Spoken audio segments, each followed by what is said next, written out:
Hello. Oh, hey, Zelenar. What's up, man?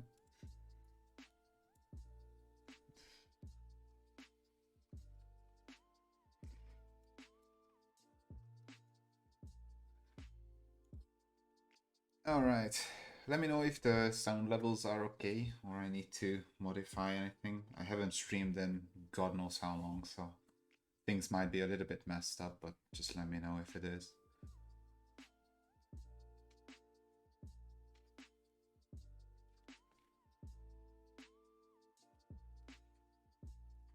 Alright. We're gonna draw some stuff today. I'm really behind on all the releases, so it's time to chew back a little bit on all the errands we need to run. One of which is finishing this asset pack.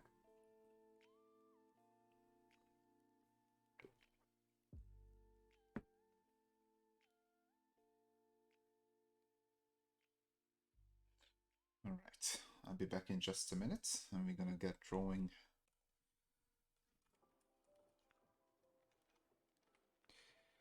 I'm gonna make at least 30 houses, so it's gonna be a busy stream, I think.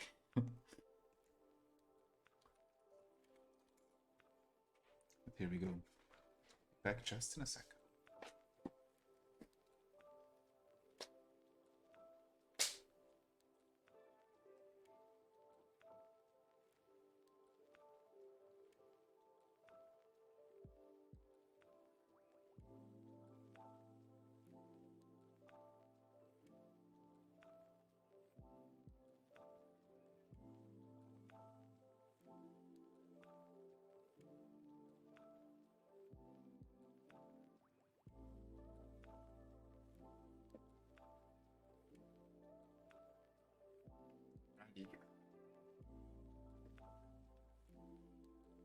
So, I looked up a bunch of references. We're gonna look through a couple of them. And also, if you guys have any ideas of what you'd like to see, let me know. You know, before I only did top-down viewed stuff. And here I'm trying to sneak in a little bit of the side view. If you look here, you can see the pillars and stuff. So we're gonna keep going with this like morphed style, just so we can showcase a little bit of the verticality in the buildings. So yeah, I really wanted to show columns, and you can't really show columns on top-down view, right? So I had to come up with a cheat way to like make that work somehow. And this is what I came up with. I think it's working pretty well, but yeah. So we're gonna look through here, look at a couple of ideas. One thing I noticed with like Greek buildings and this like ancient Greek style, it's actually really grid based. Like if you look up a map of Athens, for example, let me do that just real quick.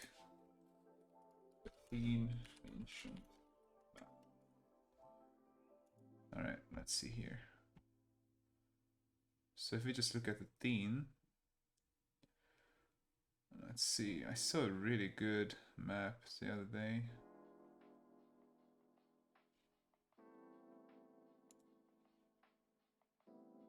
Alright, yeah, this is kind of a historical vintage map. Let's look at it. So here,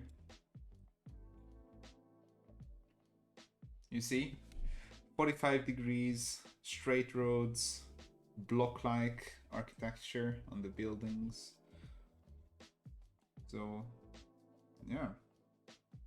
Obviously, like towards the hills and mountains, it gets a bit different because of the terrain, but otherwise, it's very, very grid-based. Like this 45-degree leading to the main square is pretty much what I had in this other city. Let me just find it real quick. When I came up with the 45-degree roads, I made this city.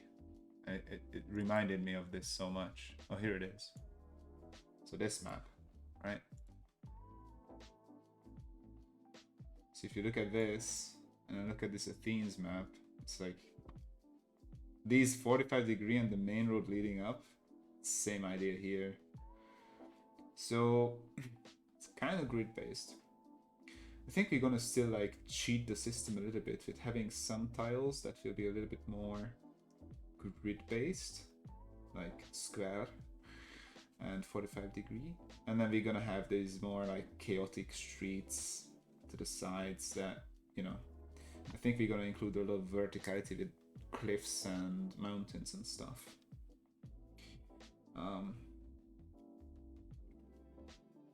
Yeah, that's it. So I hope you like the new style as well. If you look at these buildings and then you, where's the other one? Okay, here we go. So if you look at these styles, and then let me open up a different one.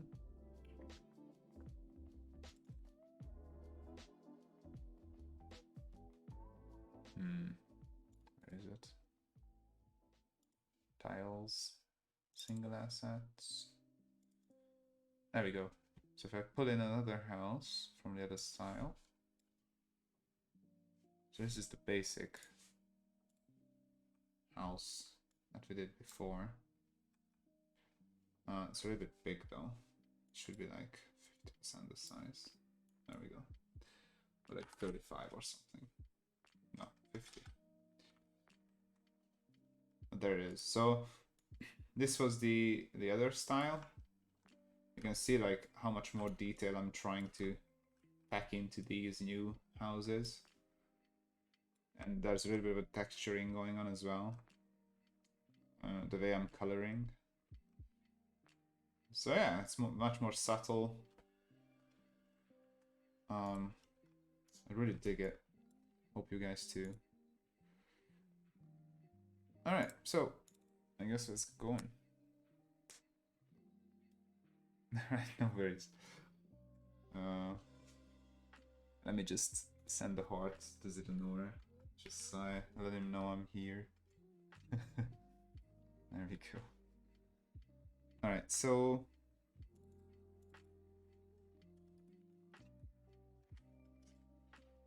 let's keep going. I want to make more small houses like these ones, more different styles. So one thing I really noticed with these ancient houses is, especially the Greek ones, same with Romans actually, because I mean Romans pretty much copied Greece. So this is the important bit. So they have this like big courtyard in the middle, and then walls with an entrance, like it shows here. You see? Then there's like an open middle area, and the roofs are actually leading inwards. I'm guessing they were collecting rainwater, maybe. I'm not sure why that is the case. Not in all cases, but in most cases that I've seen, roof is leading inwards, which is very interesting. Here too, you see. And there are these like big put together living areas with different courtyards in the middle, and these just keep going. It's very interesting, very unique building style. So here again, you see there's always a little courtyard with a couple of like roofs surrounding it. And obviously this courtyard will get more more dazzled, more, higher quality, I guess. It's more expensive materials and statues and fountains and whatnot. But yeah, it's a very interesting building style. You see here again these fountains and pools and these like terracotta flooring. That's very, very cool. I want to represent that in the like higher tier buildings. So yeah, we're just gonna keep this in mind. Also the inward leading roofs here as well, you see? And very flat roofs too. Not really pointy. Much more flat than European style. This is a very good example. Here we go. This is a Roman building, but very reminiscent of what we talked about. You see roofs surrounding, and then Greeks didn't really have these sort of stuff like this circular. Wasn't really that popular. They had circles and shrines and temples and stuff in form of circles, but those were very rare too. So this is a little bit more Roman,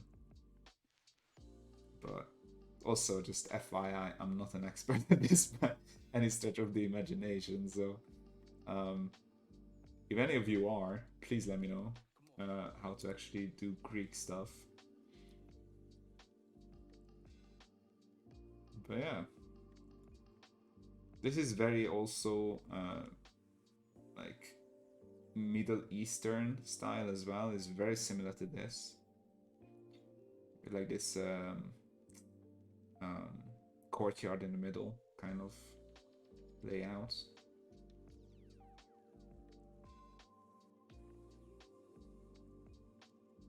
But yeah, so I'm gonna do a couple more ideas with smaller houses, and then we're gonna go into some bigger and more illustrious buildings after that.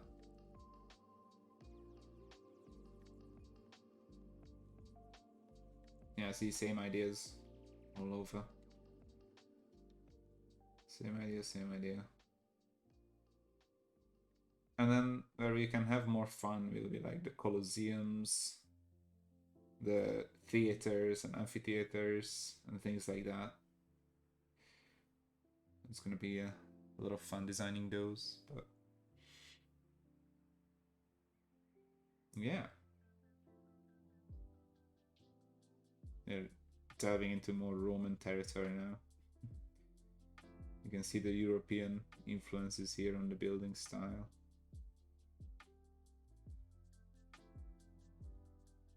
The walls especially are very different.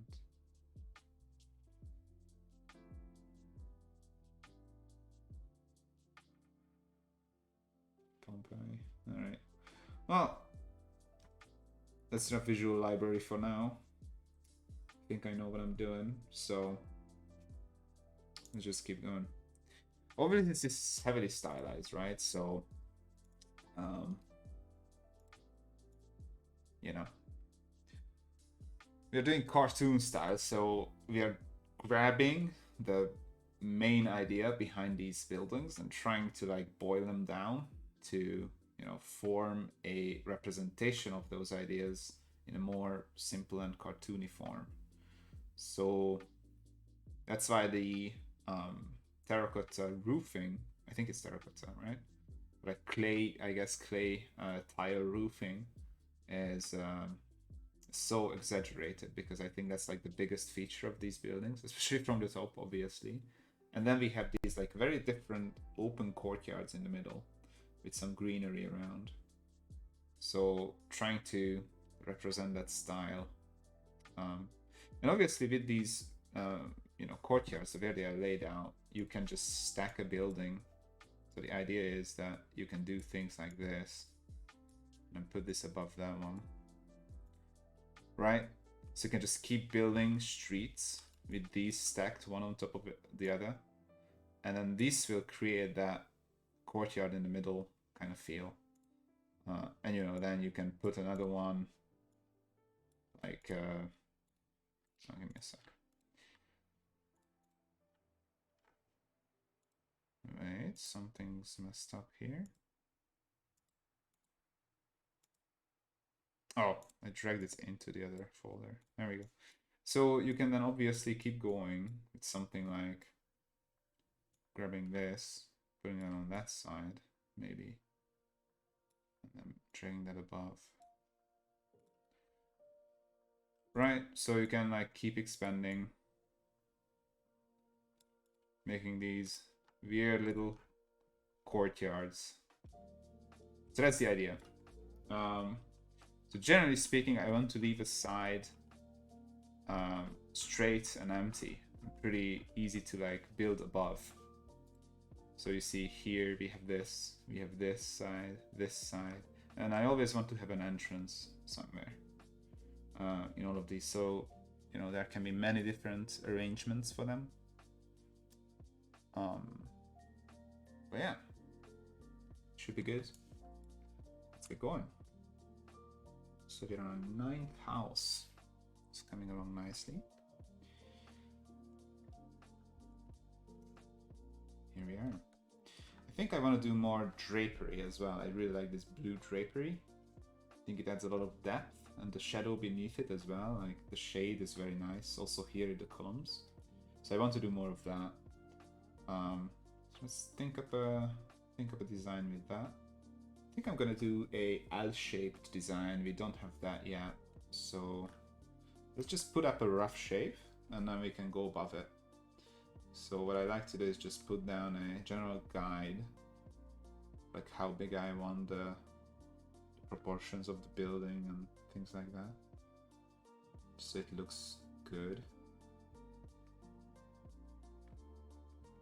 well proportioned. Maybe something like this. This is more of a big building, but kind of like it. So then I want to have a drape kind of thing happening somewhere over here, maybe. So you can do something like this, and then very similar thing to that one. So this is drapery, and then we can have our walls coming in here, keep going here, and then we're gonna rotate up, connect there. And I guess this can be tiled, and then we're gonna have our entrance, and we're gonna keep going. There we go. It's a nice little variation, and I want this to come to the inside this roof. So representing what we looked at in the pictures. So this should be the high edge of this roof, and it's gonna lead inwards like this, right? And we can have a little corridor here. I guess we can just put some, you know, maybe some greenery at the corner, climbing up the roof for sunlight.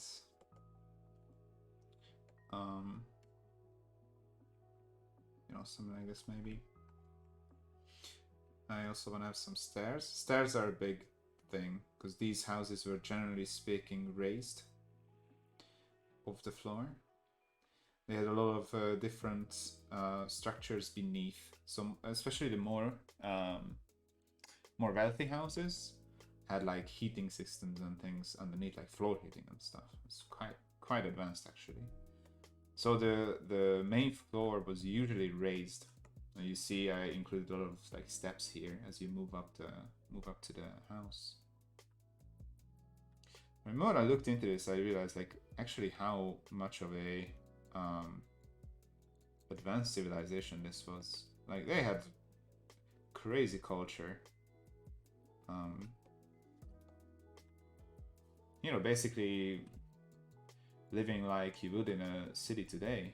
People went to universities, they went to theaters in the evenings, they ate out, like different, you know, restaurant-like places existed, bakeries and stuff. So, you know, not much different from today. Kind of crazy if you think about it, like how long ago this was, and they obviously without like our technology, but in terms of lifestyle, kind of similar. It's really interesting. But anyways, here's a little, you know, setup. I also want to have more greenery. Let's put a couple of long trees here, maybe.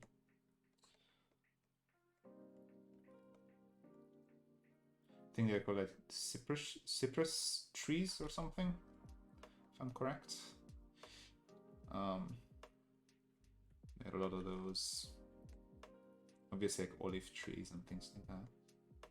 But there we are. That will do. So that's our base. I'm gonna go above. lock this one and then start making some detailing. I'm gonna lock this back a little bit. Alrighty, so let's get going. I like to get the edge done first. And at this point, I don't really use a straight line tool, especially with this style. With the other ones, I usually use like this, you know, you hold shift and then you can like draw straight lines and stuff. With this one, I don't really want to. I want it to be a little bit wonky. It's actually a good thing. Gives it that charm of like, you know, that cartoony hand-drawn style. So we're gonna go super simple here. Just lay this out.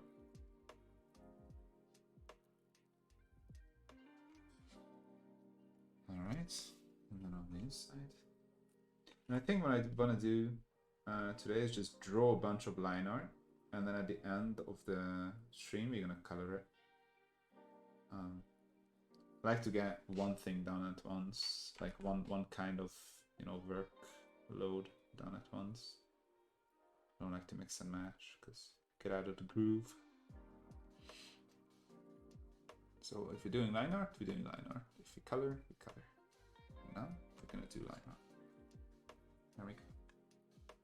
And then, you know, even these simple things, you always trying to sneak in some perspective tricks. So here I have these lines curving this way, these lines curving this way. So it's like giving it that, you know, you're looking at it from the middle and then it's giving you that like opening up kind of look.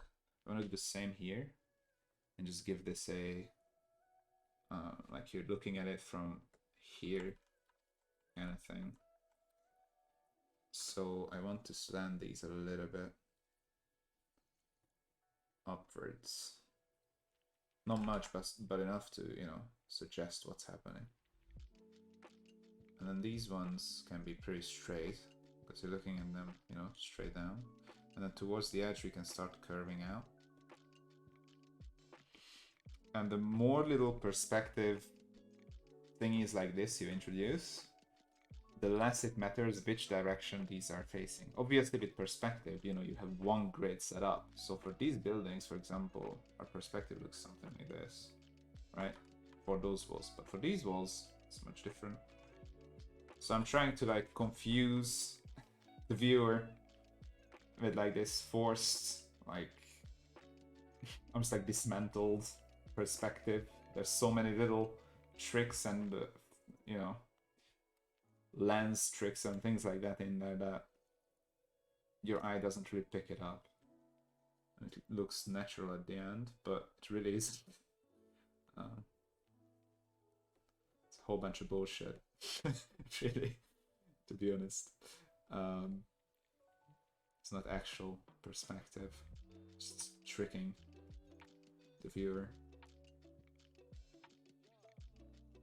Thinking that is, so I can share more detailing with the walls and the columns and things like that.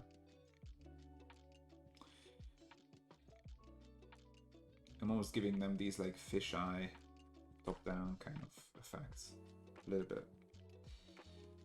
This would be the closest thing to what I'm doing, I think. So these again, see, leading to the inside. I don't know why this was the case. I wanted to look up like some article or something on this, but I didn't really find anything, to be honest. Why they slanted their roofs inside. It's very interesting. I have no idea.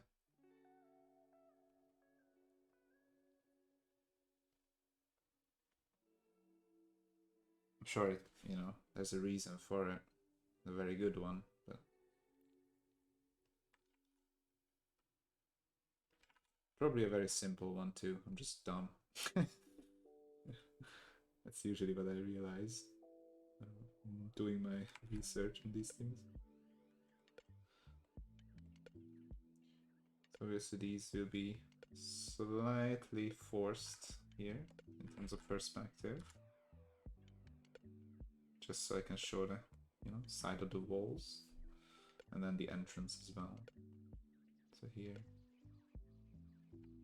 So see, I'm giving it this like very sharp kind of forced effect. And also giving it some depth by punching the door inwards a little bit. So it's these little things, right, that really make a difference. If you look here as well, it's like door is more in.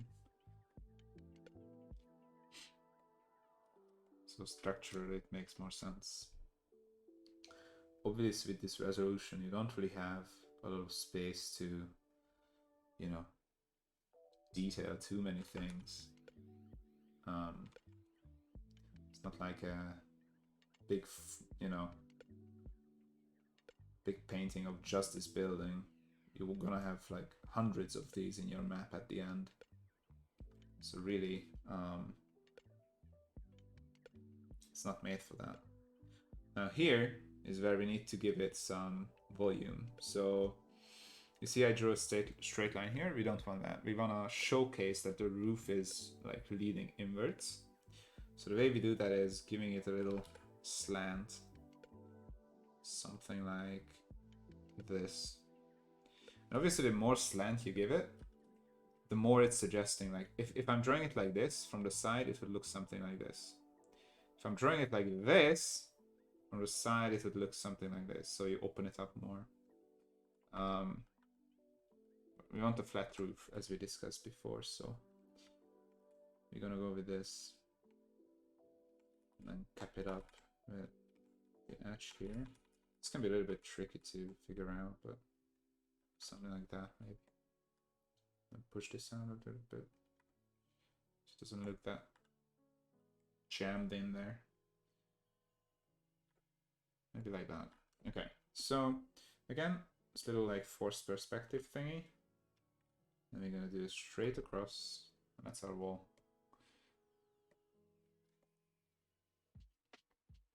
All right, let's keep going here.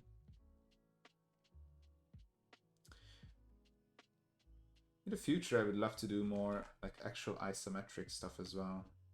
I did some in the past, not much, but I experimented with it a little bit. It's really fun actually to do it, but it's also a little bit difficult if you're not used to following that grid. It's tough. But you know, you can get used to it kind of easy, I guess. Okay.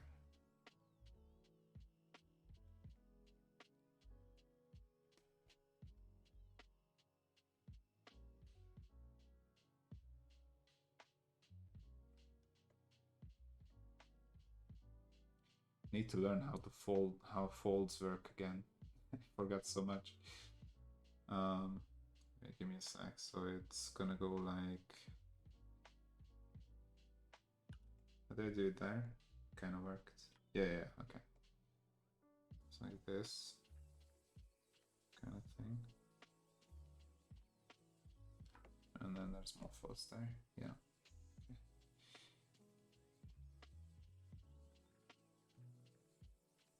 You know, you can only stylize things when the basics are, you know, when the ground is there.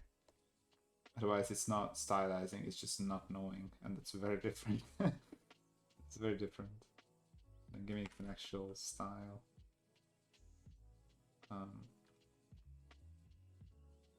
You want stylization to be a choice, not a necessity. Like you want to be able to draw this pretty photorealistic, and then you can go back and make it cartoony. Like it's a backwards thing, not the other direction, if that makes sense.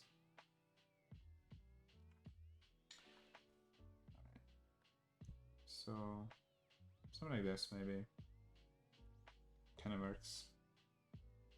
It's cute. Now at the roof as well, you want to showcase this slant, so you wanna, you know, do a bit of this.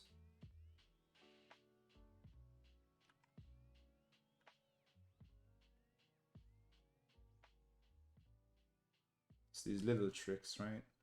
We talked about before, like using the slant of the tiles.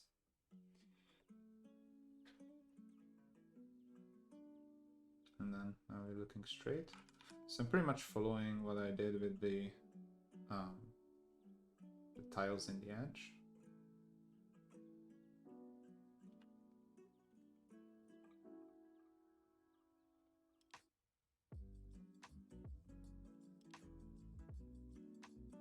Again, giving it some like intentional variation. I'm not doing straight lines, I'm doing a little bit of a squiggly thing here and there. So it's a bit more interesting. There we go. And I think this is a little bit short here, so we're gonna push it a bit more.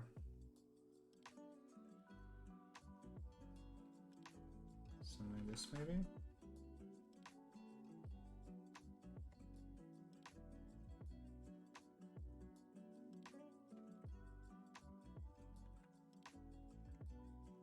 Sure, it works.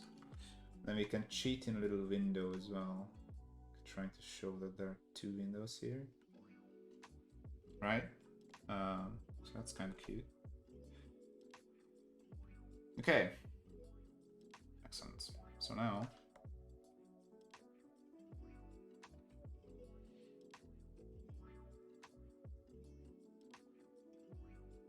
I guess we're almost done, right?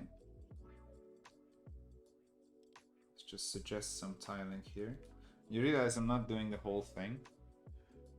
It's very important, basic like, idea with drawing. Very detailed textures and, you know, tile sets and stuff. You don't want to fill it in completely. Like, I don't want to draw each and every individual tile here. I just want to suggest where they are. So by just drawing these few lines, I don't overcrowd the area, but I'm showing you that basically the whole tile set looks something like this. Right? Your eye just fills out the missing detail.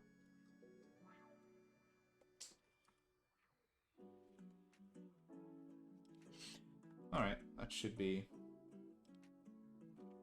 pretty much there. Then we're gonna give it some cute little tiling. See, again, I didn't finish that circle, but you can still see that that's a circle. Same thing with some of these stones. I'm just gonna give them a little line. Your eye will fill out the rest. And then just start the next stone by like 2 lines. I like to do this. You see I do it many places. So again, it just ties it together and I don't need to fill out the whole area. It still sells the idea of what is happening here with these shapes.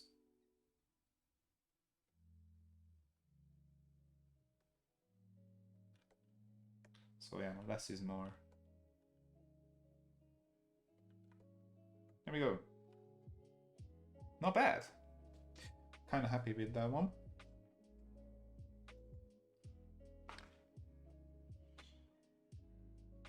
I think that is pretty much there. Don't want to touch it anymore, really. Maybe give some verticality to this wall here. Not much. Just suggest a little bit. Yeah, sure. We'll take that. It's a lovely little home. I really like that one. Alright, let's do an actual small one next to it here. Just don't have much space anyway. Let's get rid of that sketch layer. Awesome. Just,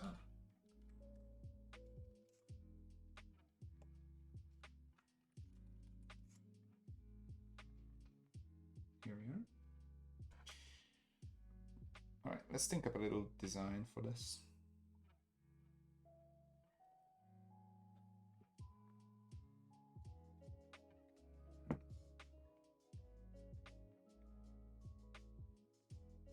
How about we just do a straight roof without like anything really? It's a straight roof. Maybe give it some columns and that's it. Like an open like similar to the first house here, but more opened up on the side. Like a little walkway or something. Let's try that. So we'll have something like this. Idea. Like that. More wide maybe. And then we're gonna suggest some columns at the edge here. So you're gonna have this kind of thing. Like that.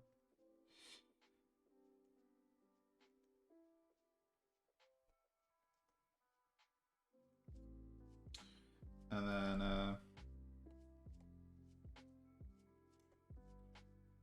maybe some stairs leading up. So this can be like a connection piece to another building done before.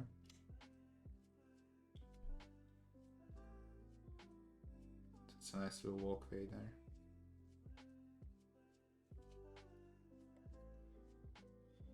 One thing this Greek style doesn't really have is roof windows. They didn't really have those at all. They had balconies and that's about it. So maybe we could give this like a balcony kind of situation on the side, maybe.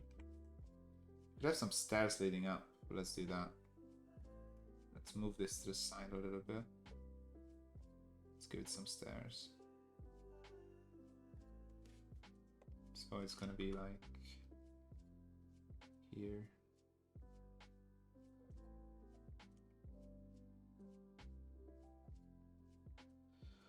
Don't know if they had something like this, but hey, I'm doing it.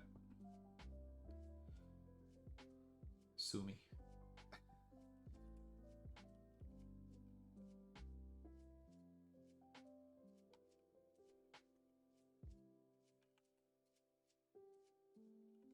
This maybe?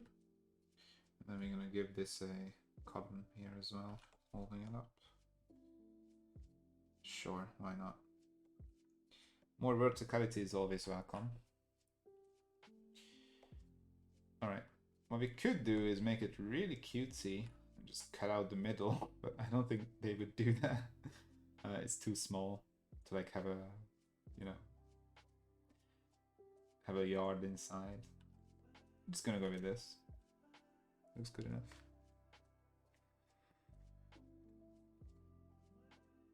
Alright, so again, lower this. I really like to sketch ideas down first. It's much easier to modify later than if I want to.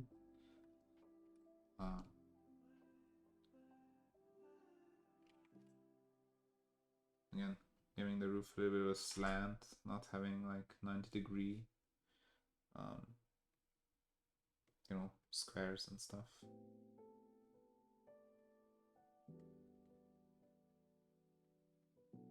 With art in general, what I find is you don't really want squares, you want more triangles. Triangles and circles, really. You don't really want to aim for squares. Even if you're drawing like a face or something, you're drawing triangles basically. A lot of triangles.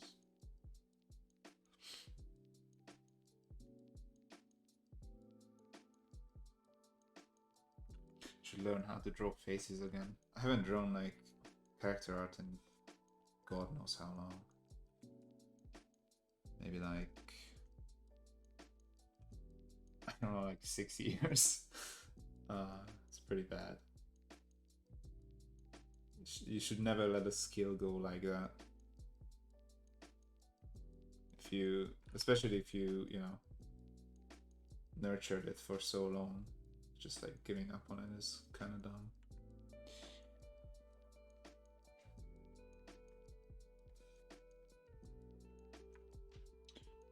I was pretty good at drawing like acts and, you know, models and stuff, but I don't know if I could do it today. I definitely couldn't do it without reference, that's for sure. Maybe with reference I could cobble something up, but it wouldn't be that pleasant to look at, I'm pretty sure. Need to, like, you know, recultivate those muscle memory that I lost.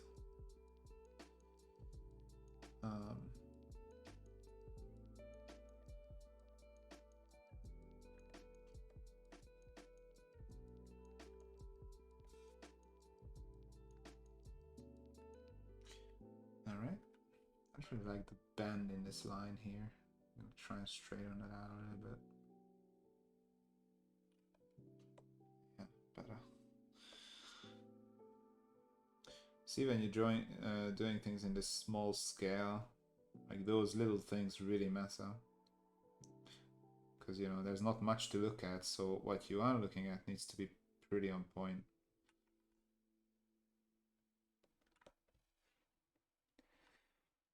That's the thing with, like, simplified character art and stuff as well. Like, if you look at the latest, let's say, you know, the Critical Role animated series, Vox Machina, it's like very stylized, very simple if you look at it in terms of, like, you know, very simple lines and then flat colors, nothing like complex about it. But if you're trying to draw a character like that, it's actually really difficult to get to that point. For, like, all the lines to have a purpose and make sense. Again, it's the same idea that, you know, having a stylized view to your art, it's not, you know, it's dumbing it down almost. Like, you need to have the skill to draw it with a lot of detail, and then you can, you know, then you can go in and make it more simple. But you can't miss that first step of, because you don't have something to boil back from if that's not there. That looks dumb. Again, little differences, but big impact. There we go, that's better. So yeah, I don't know, this can be like a covered walkway. Maybe you can put like a bunch of these together and then form a line. And that can be like a covered street segment or something. I had a lot of these, like just columns at the edges of like building complexes, and then you could walk under there from the sun.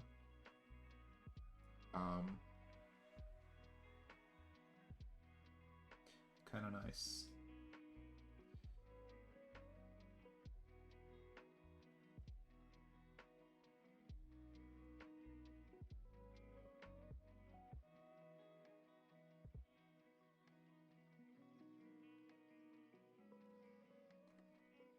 And with the stairs, you want to suggest scale. So I want to make each and every one a little bit smaller. So you go like that. You see, it looks like it really goes like down now.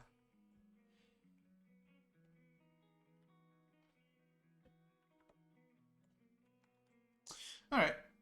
Yeah.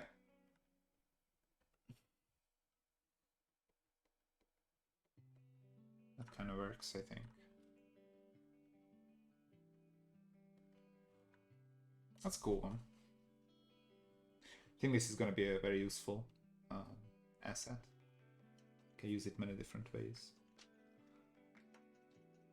Alrighty. I think that's done.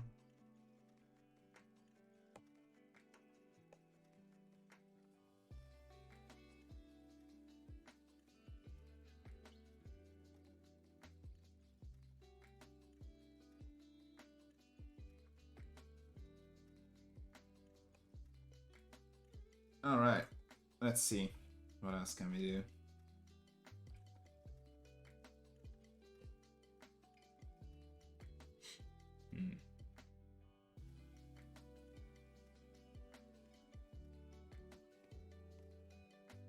Guess we can make like a longer one, similar to these ones above, but just having like one little courtyard similar to this one.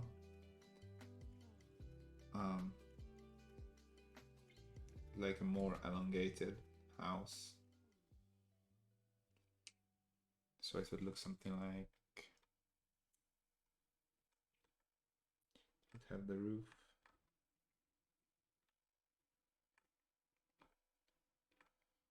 Like here.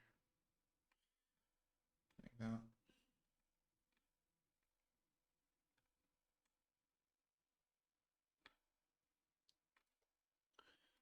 And then let's put this up here a little bit. I'm suggesting scaling. Or not scaling, sorry, perspective. And then we're gonna have the walls coming down on either side. We're gonna have a courtyard. Let's say like here. Like that. And this connects up. And it goes like here. If that makes sense. And these will be walls. And here as well, like that. And then I guess like clay tiles.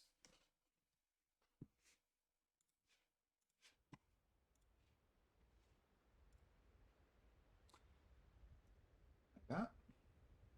Question mark. And then we can have the entrance here. On this side.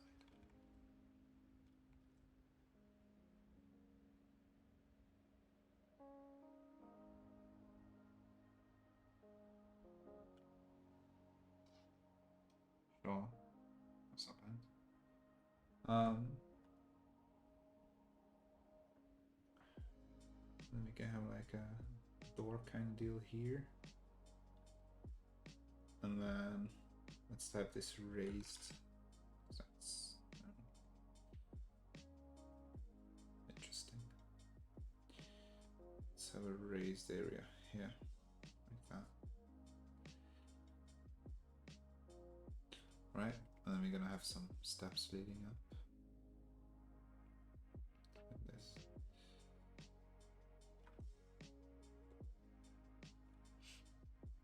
Yeah, I guess kind of works.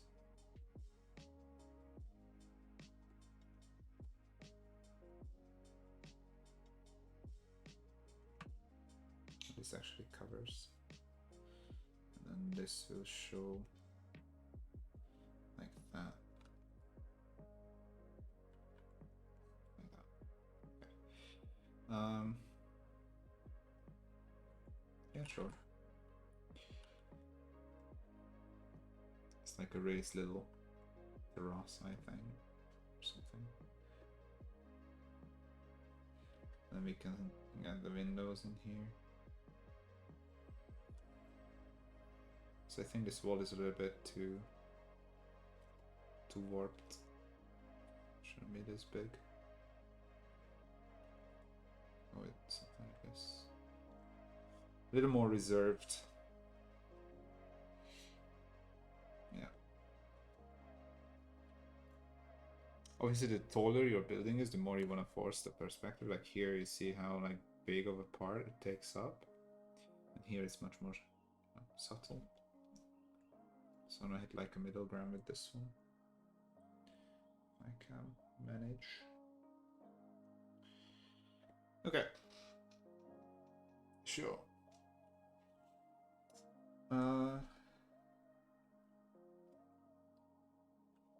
Yes, we can have some greenery down here.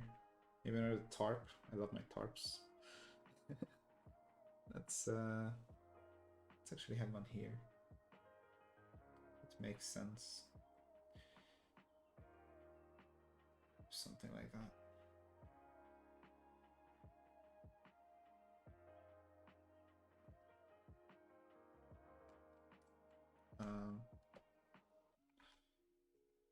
Do like this.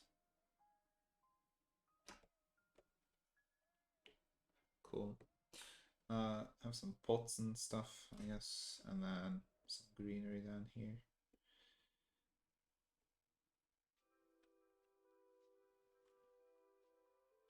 So with Greek stuff, the thing I noticed is it's very symmetrical. Like, everything is very well thought out. It's a lot less like European architecture, where in Europe, they used to just keep adding to buildings and stuff. And times changed and new styles developed, and then all the building, like you can look at some buildings in some European cities today, and you can see the layers that like kept growing up, and all the layers have a different style. Like you have Baroque, and then Renaissance, and then you keep going, and then modern at the top. Like ancient Greek stuff, it's very much like one thing. Pretty much. I mean, that's a generalization, but it's very similar. And even the Roman architecture is very similar from what I found. Because the Romans loved stealing stuff from the Greeks.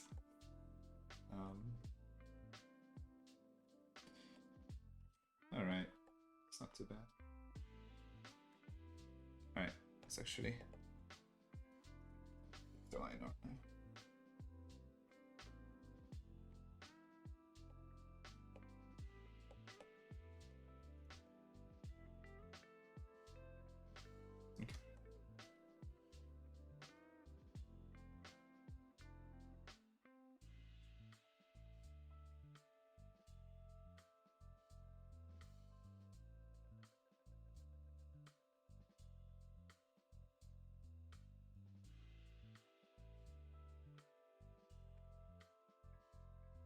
Can't for the life of me make these the same size. I guess just gonna say that it adds to the charm. Alright. Why not?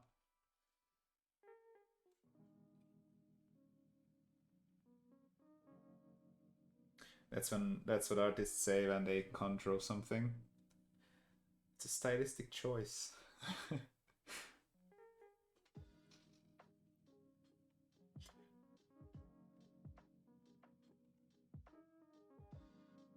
I could draw it if I wanted. I just don't want to. This adds a more whimsical look. Reinforcing that cartoon style. Fuzziness. That really sells the drawing. Or some shit like that. And then your art teachers will go, oh yes, yes, brilliant. Take the A+, child.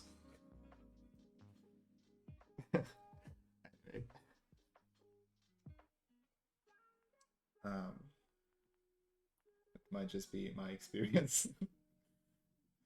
I'm pretty sure I wasn't the only art student to pull that stuff, though.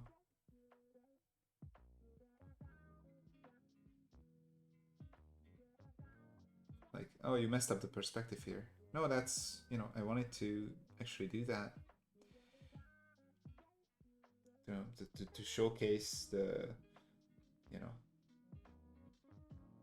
monumental nature of the building, or whatever.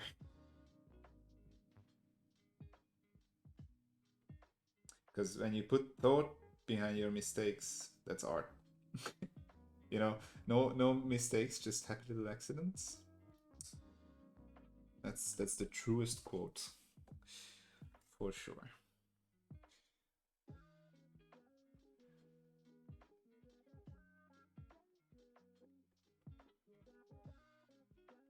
The same with music. Like if you make a mistake and then you make it again and again and again, like purposefully, it will start sounding kind of genius. Like you're breaking the system, right? Like, oh my god, he's so unique. He's like doing bad sounding things and he doesn't even care. Like confidence. I guess it's the same thing with art, right? You want to go in with confidence and then don't care. It's gonna work out.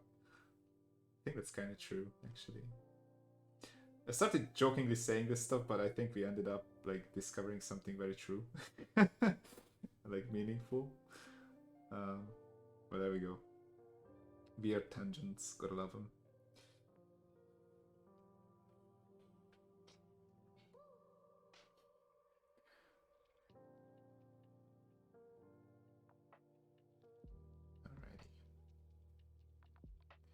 It's shaping up nicely.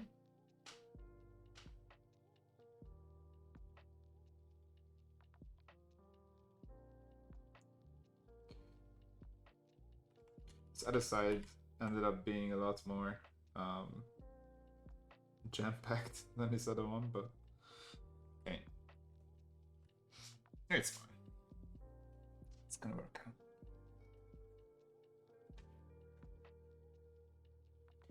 Right, so now we need to pay attention. So we're gonna go like this. We wanna put the door here. Like that. And then go straight. Make the outcrop.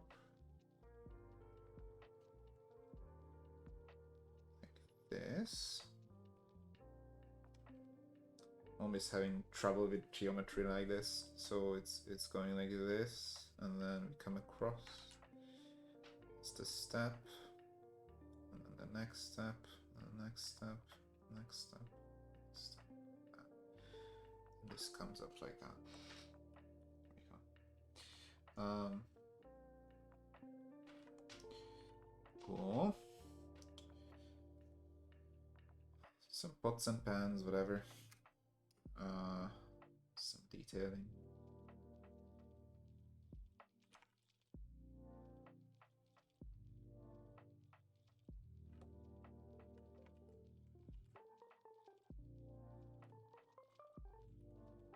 That's fine. And then we come here. And then here.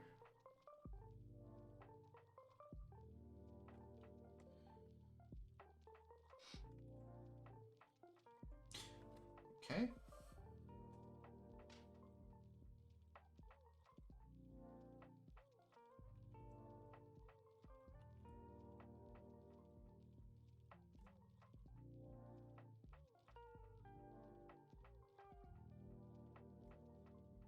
Right, give that some depth. I'm gonna come across.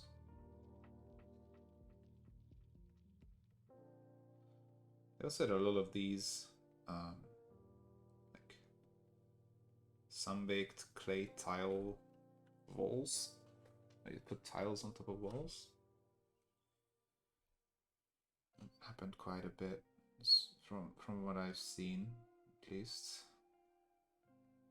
I like doing that.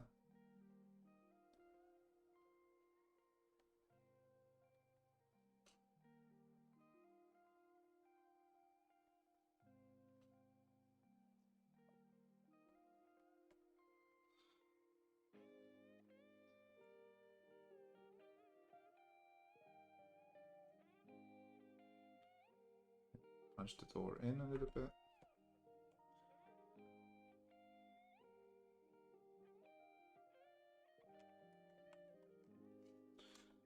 Okay.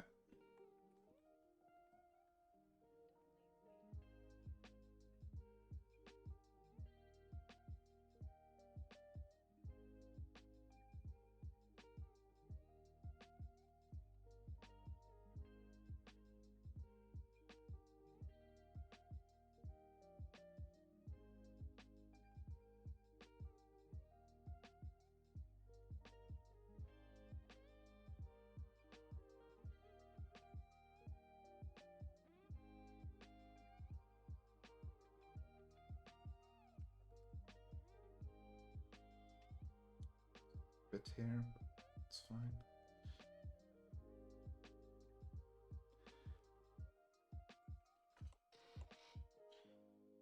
Cute. Okay.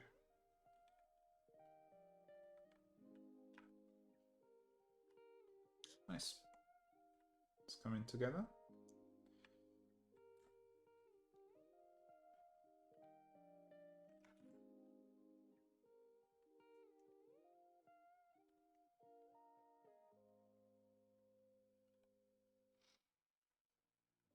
Cool.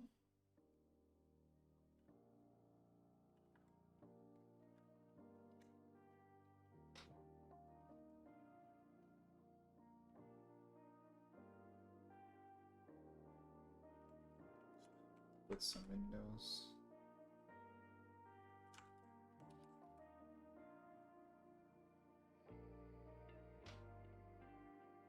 This is almost like top-down pixel art stuff. This forced perspective thing. Very similar. Okay, I think we're done. Good enough. Okay, actually, let's make some trees.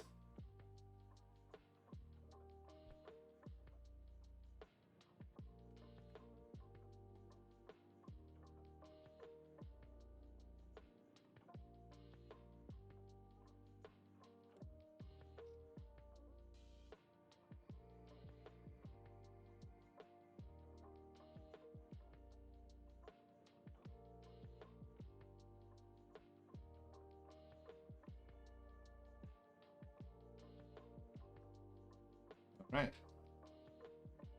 Cool.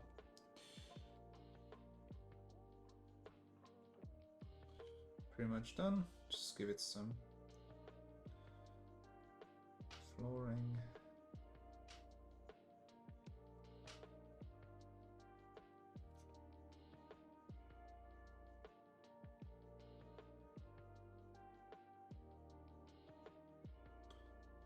Let's just put some pottery here and stuff.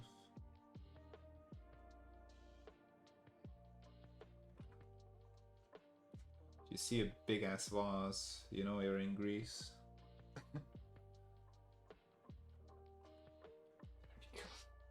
Awesome. Okay. Cool. Let's call that a day. Oh, actually, some more stuff for the roof.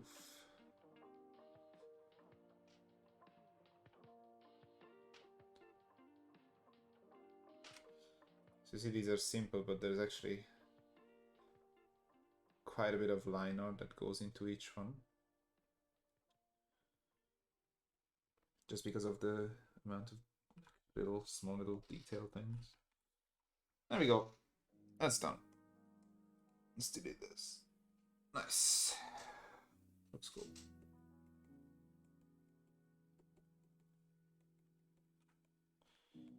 I take it.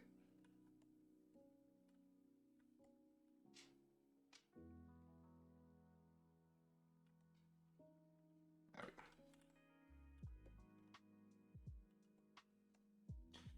Cool. Don't touch it. It's my big like issue. I keep like going back and back and back. Just let it go. It's done. Okay. Post 12.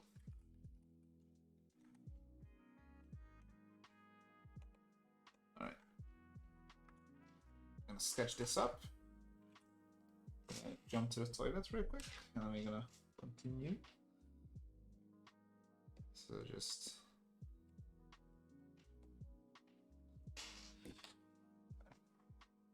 a second, guys. I'll be right back.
Right, back.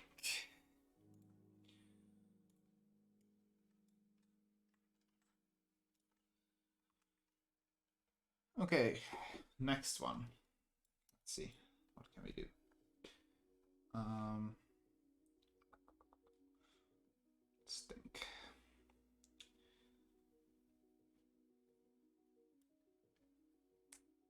Let's actually look up some images for some inspiration. I said there's this little big, really big houses they had. This is more Roman, I think. Yeah, it is. Really. So it's all right. Let's see. So I have things similar to this. We could do something like this. I have again very similar stuff. We could go for something like that though. Let's see what else. Oh, yeah, they had these temples. We're gonna definitely do some of those. Some statues and things. You see, it's like big ass walkways. This is more Roman, but Greeks have these too. I think this is later stuff. But yeah, this is like textbook.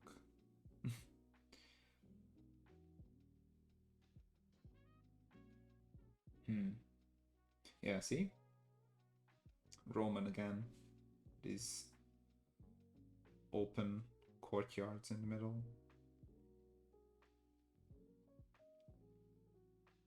Just surprisingly little little, you know, nuance to these. Oh, and we had a follow. Thank you very much if you're still here. Zyvi, I think. NZL, that's for New Zealand, I'm guessing. Thanks for the follow. Glad you're enjoying your stay. And my weird rants. Alright, well, nothing really new that I've seen.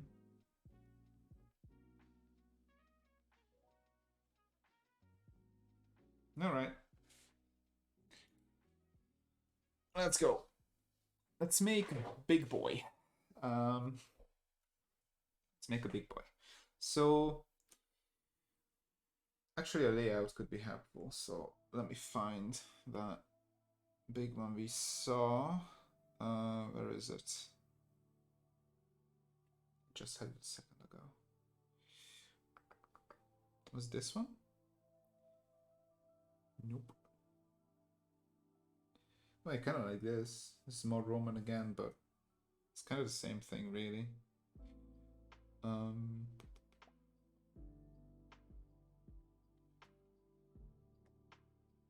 Let's go back. Oh, there we go. That's a good one. We're gonna do this one. Let's give it a save.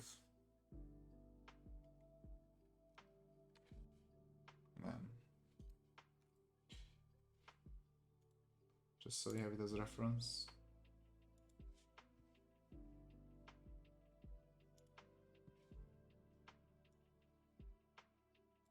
Try it in. Oh, it's a big boy.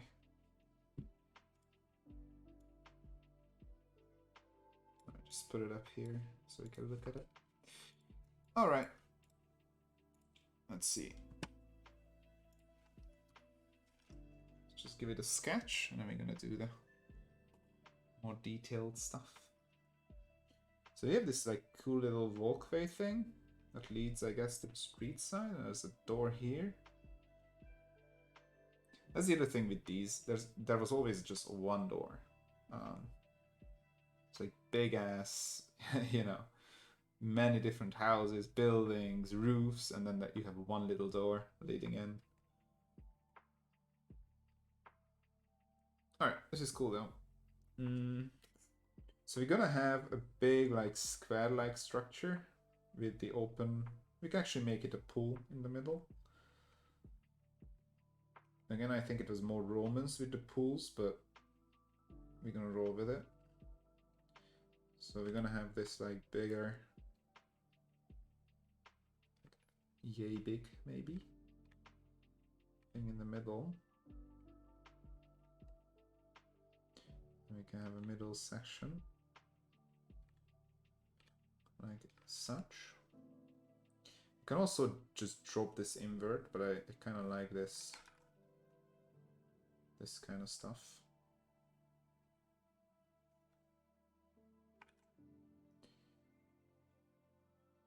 See how that works out. Just gonna sketch it up, and then when we're doing it, we're gonna see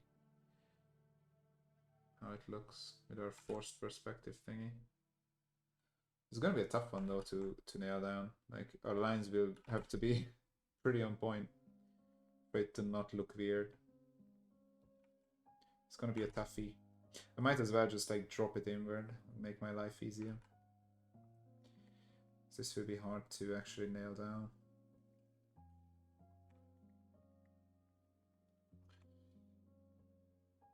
It kind of works, I think.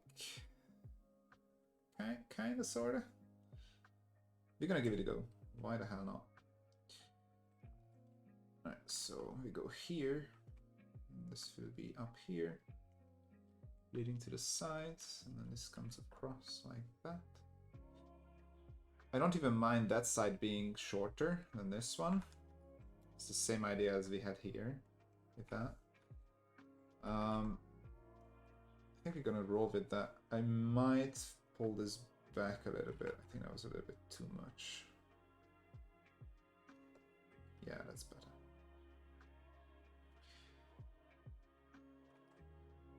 So you see again, like, how little change makes a big difference. These like small scale stuff, it's very important that all your lines are actually accurate. Okay, let's go with that. I'll take it. So let's have a pool. Why not? So if you want to have a pool, let's have it like this. Then we can cheat the system. We can have some columns here, just to show.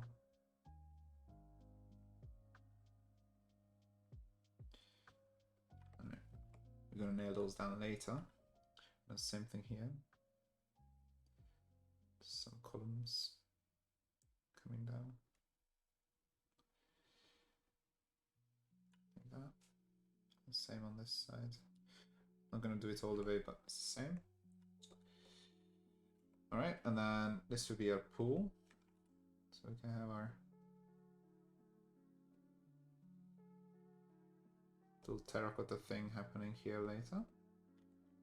You know, this like this kind of a pattern, maybe. Like that. And then what else do we have? So we have this little side piece that comes down here. And that goes that way. So to show that, we can break this off like such. Maybe not as aggressive. There we go.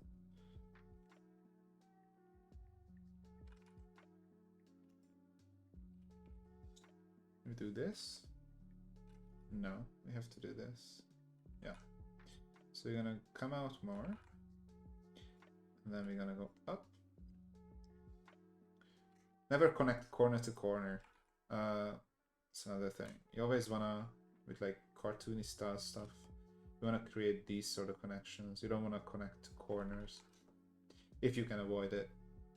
It's just like a general rule of thumb. These more cartoony stuff. So now I'm drawing this wall here. Something like this maybe. 2 stories for sure. And then we can have our columns showing up here.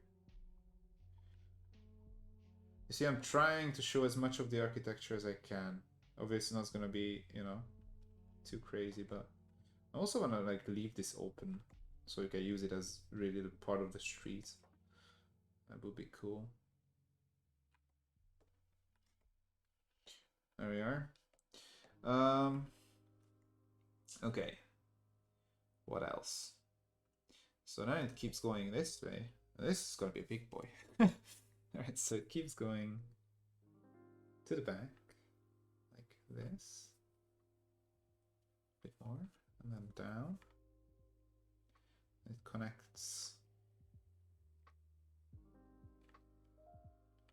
It's actually above the roofs. Interesting. I don't think I'm gonna do that. It feels a little bit excessive for me. And we're gonna make it lower. We're gonna go here. Yeah, that works. And then we also have a little thing here. This is gonna be good. This is really gonna test our theories in this force perspective thing. So I'm really like warping things here.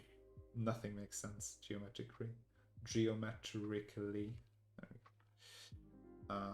But hey, just some stress testing for sure.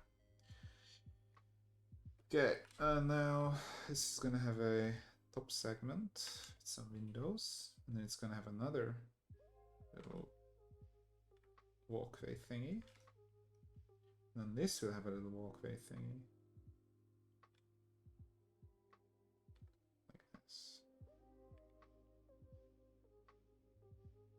And this also connects up here, I see.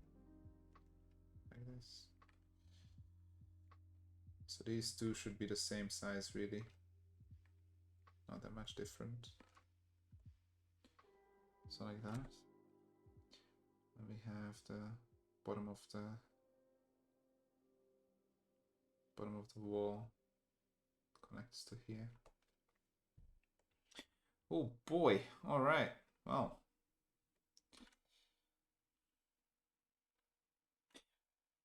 that should work.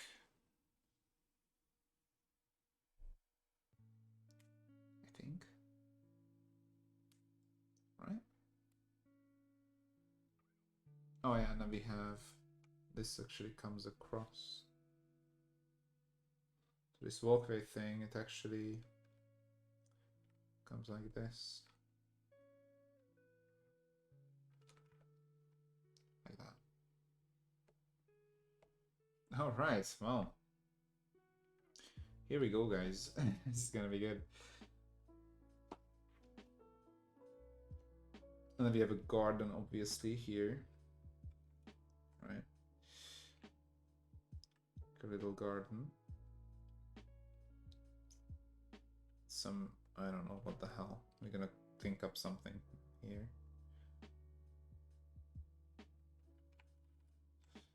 And columns everywhere.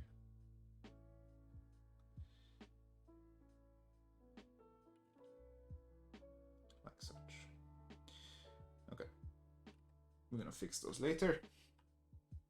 And that's us. Okay.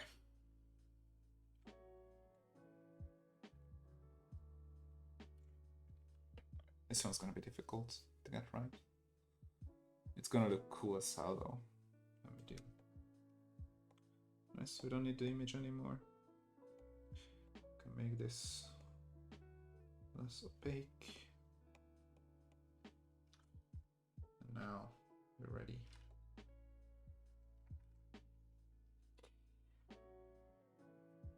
All right, start here.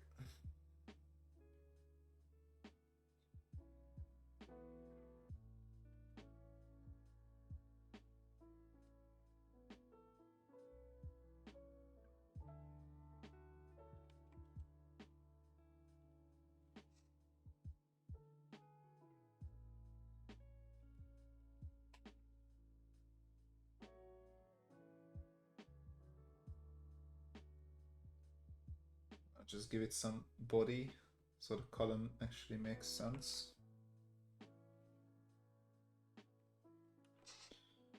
Like that. Should be more like this though. Yeah. That's the one. Stick to that for now.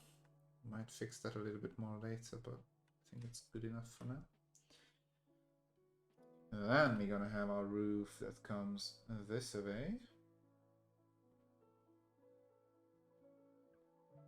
I think I'm gonna copy a bunch of these just so I don't have to draw a bajillion little Scooby boys like these.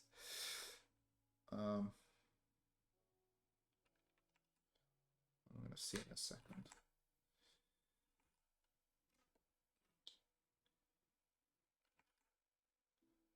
really gonna like connect to that. It sucks. I'm gonna cheat like that maybe.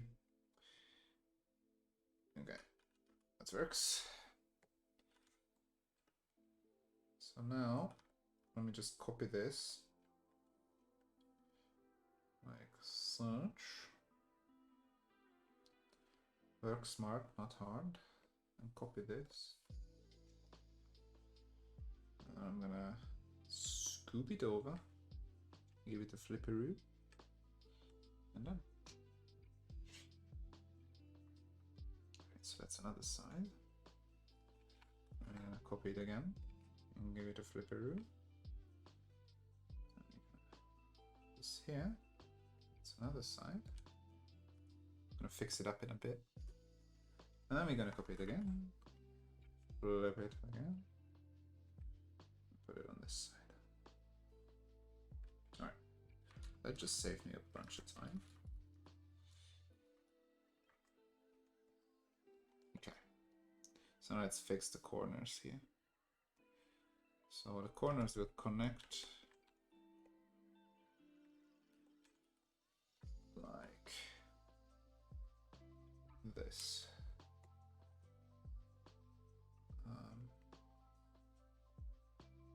Like that. Here. And the last one.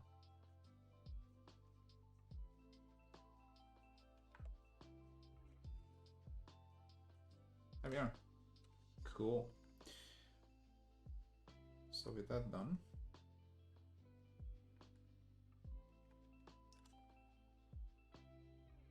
can draw the inside. That looks pretty good to me so far.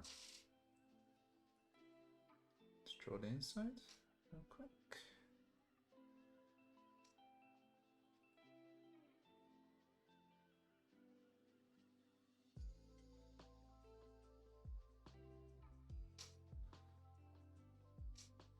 Actually make sure that these are pretty much a square.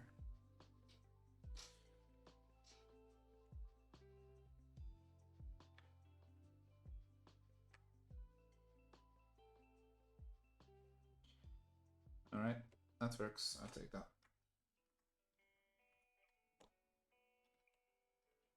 Okay.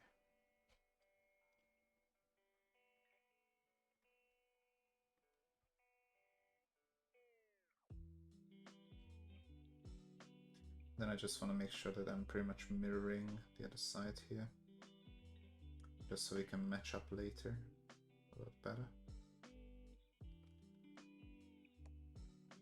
2, 3, 4. Yeah, I messed this up. So 4 and 4 more. 1, 2, 3, 4. Okay. Whew. All right, guys, we're getting there. It's a lot of Scoopy boys, for sure. I'm gonna again do a little cheat. I'm gonna copy this section like that. We're gonna make the sides here.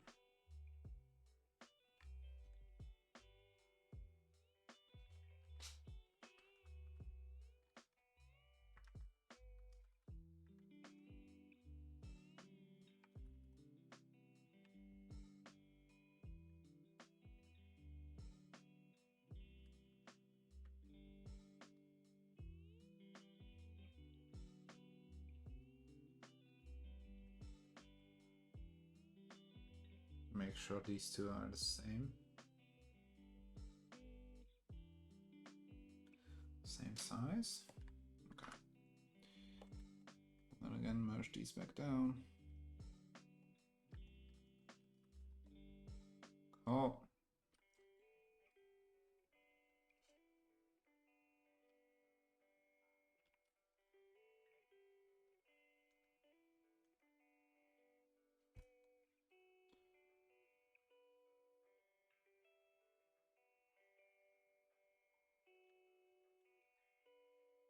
Lines up pretty good.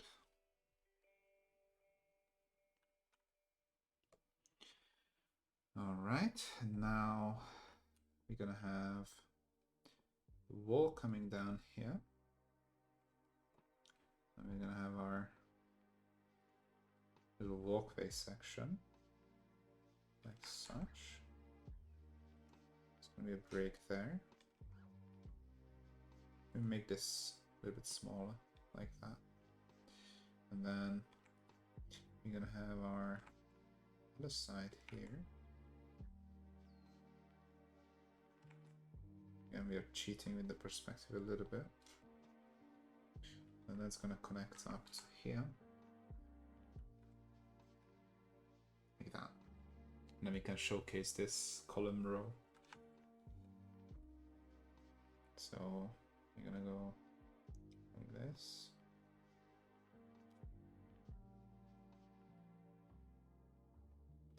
I'm not copying always just so your eye doesn't really pick up that it's the same thing copied. Like sometimes I copy and then sometimes I just draw in by hand. And that way it's a good mixture of, you know, both. And you won't be like, okay, you just like copy the same side 4 times. Because that can look a little bit off, artificial. Which is the opposite of what we want. And I messed up the numbering here, so let's see, so it's like this. 1, 2, 3, sure. Alright, so that's our side.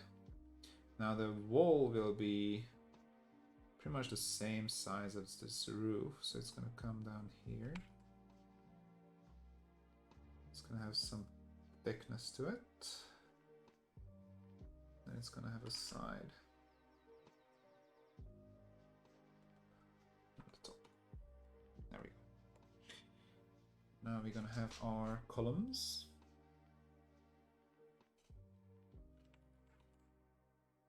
Make them small, like this.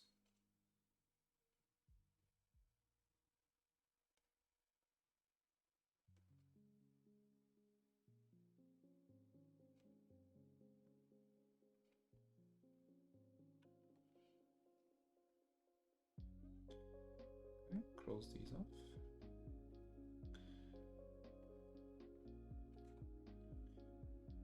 Then we can have our garden thing here. Whatever we'll put there, I have no idea yet. Think of something.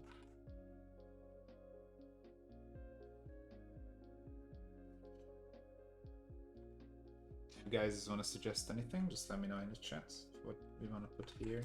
Same here. Do we want a pool? Do we just want like some cool terracotta, you know, formation, whatever. Right, let's cap off these little columns. Looks pretty good. And then a couple of columns on this side as well. So it connects up. Alright, cool. Now, there's gonna be a couple of windows showing here. For sure.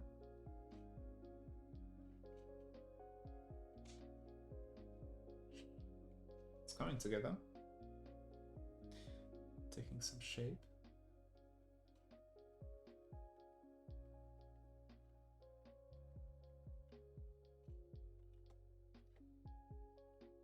Okay. Awesome. Let's do this side.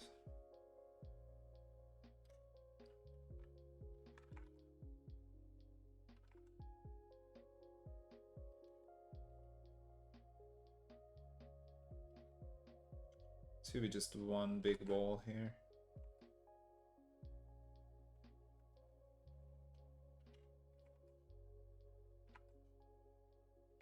Oh, come on.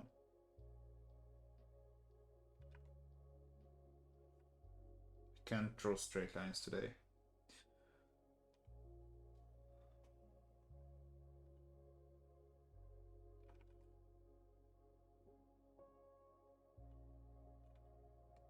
It's very much a today, yesterday kind of situation. Sometimes I can, sometimes I can't. I don't know why. Those days when I can draw perfect circles and straight lines, and then there's today. Whatever. Here we go. Cool, cool, cool.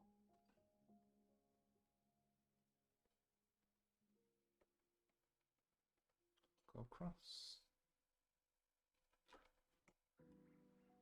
Right. Sick. Put some windows here too.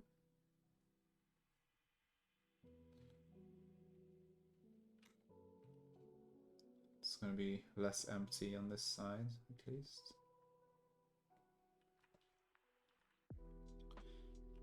This is a big, like, you know, aristocrat house or something. I know they didn't have aristocrats, there was a different name for them, but...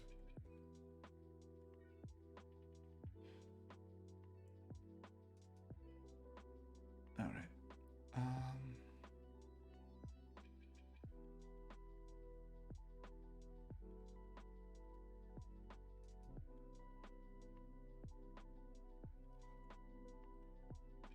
Let's make the top here.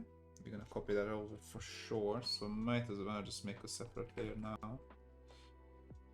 So it's easier. There we go. I just wanna go like this.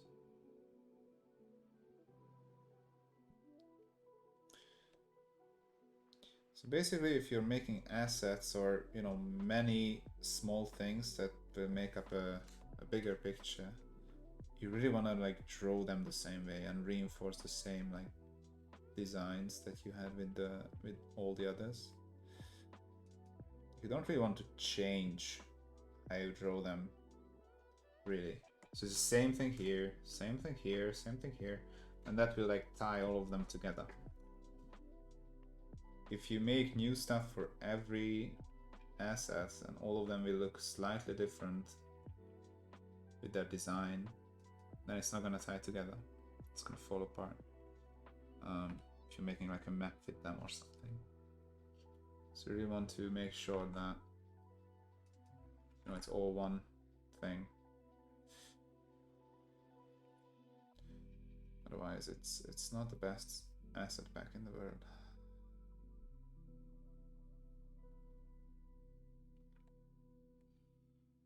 Alright. Let's save this over to the other side. I'm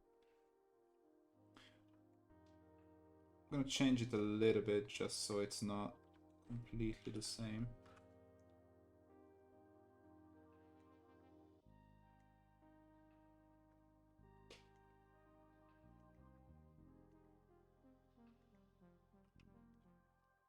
There we go. And now it doesn't look copied. So then we can have these lines.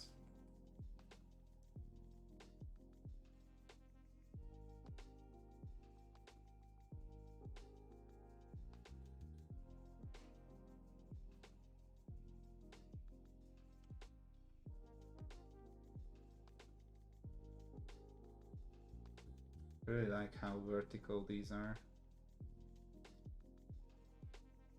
Like, they're nothing like my previous top-down stuff. It's much more nuance to them. Those are basically rectangles with lines. That's what they are. These are a bit more, you know, cooked, I should say, or something. There's more thought behind them, for sure.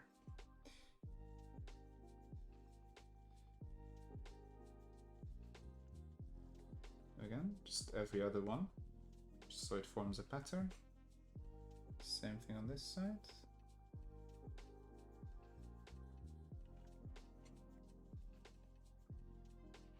That's one thing I realized with these, it's very hard to do random. Like, you will form patterns when you're drawing things like this. I realized that when I was drawing trees. Like I tried to make a random looking forest and I kept making patterns. Like the way I placed the trees very much like formed a, you know, certain pattern to it. So that's why scatter tools are awesome. Oh, hey Zelenor. Guess you can hear me now, right? What kind of meeting you had?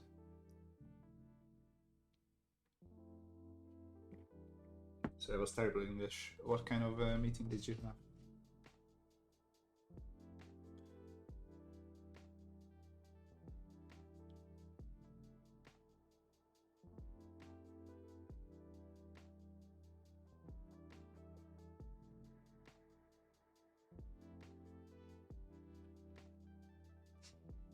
Sprint review? What does that mean? Oh. Development meeting once every 2 weeks to inform others of progress. Yeah. And then there's like 20 people and your part in it is like 5 minutes, right? I just sit through the rest. Yeah, I know those.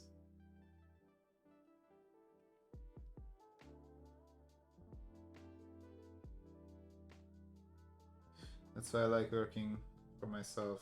It's just... you only have to have boring meetings with yourself. Which is, you know, sometimes beneficial.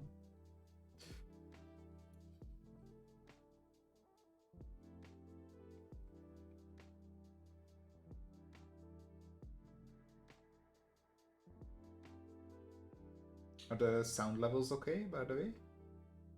Is everything good? I haven't streamed in ages, so I wasn't sure if my setup was still holding up.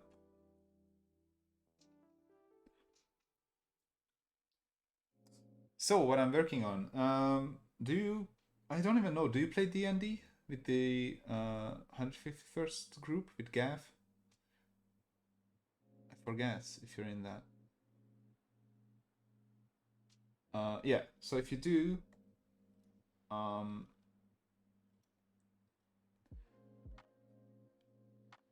nice, thanks. So yeah, this is made for D&D city maps. I can show you.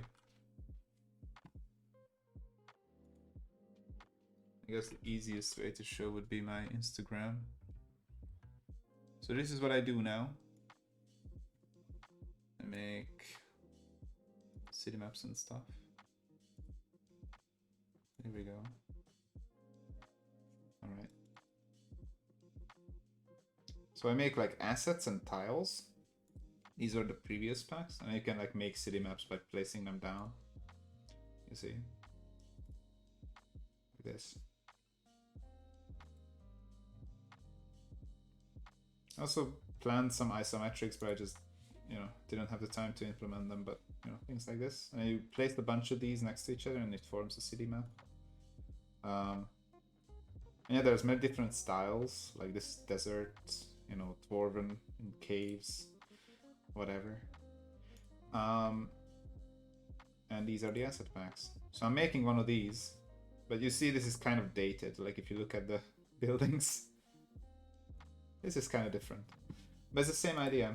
It's just a new style I'm trying with, like showing the sides of buildings as well to give them some more, you know, something special. This is an ancient Greek style building asset pack, I guess it would be the definition. Thank you. It's a bit more artsy, a bit more subtle, but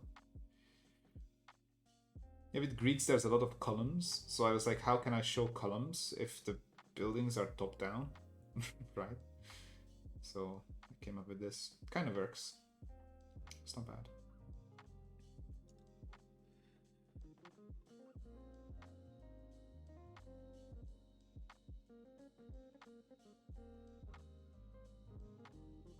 Yeah, exactly. This is not really made for the end. It's made for tabletop RPGs. So whatever. Or if you just want to make a cool looking city map, I guess. There are world builders who really want to, like, you know, imagine their cities. They use them as well. They print them. Yeah, yes. There's gonna be ruins. There's gonna be more temples and, you know, main squares and stuff, statues, amphitheaters, things of that nature. Yeah.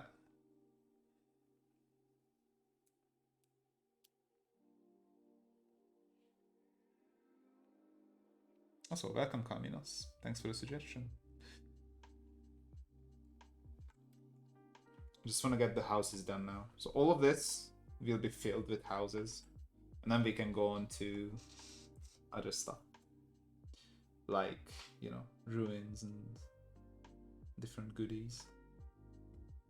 I really want to make a new Colossus as well. I had a Colossus style before. I want to make a new one. But there we go. So let's continue. Where was I? Oh yeah, you can come up with something for this spot here if you want, and this place. They usually have like you know, just like stone yards, or a well, or some gardening or things like that. But I want to make something special here, so maybe some like tiling. You know, very colorful, like little mosaic situation maybe. That could be cool. Pool here maybe? I don't know. Let me know what you want to see.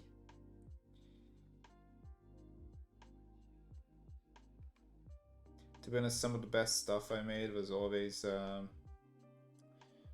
community suggested, so I really like to listen to what you guys have to say.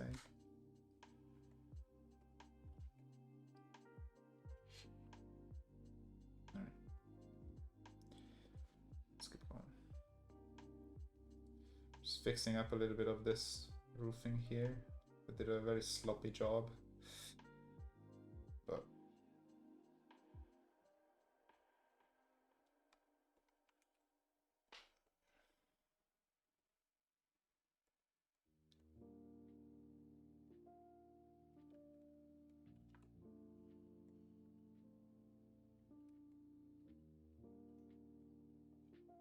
so yeah, this is a very niche art stream.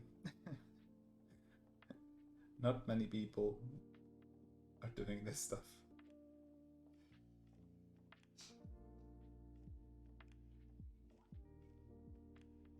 Yeah, the insides, that would be more for battle maps. You know, like Gabby's using. These are more for city maps, like larger scale stuff. So the scale you will see these buildings is like this. Pretty much. If you have a big city map.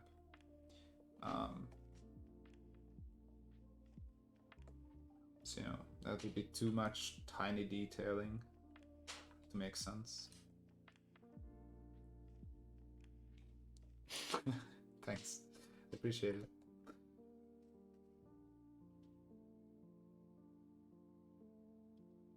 Alright, let's make this roof.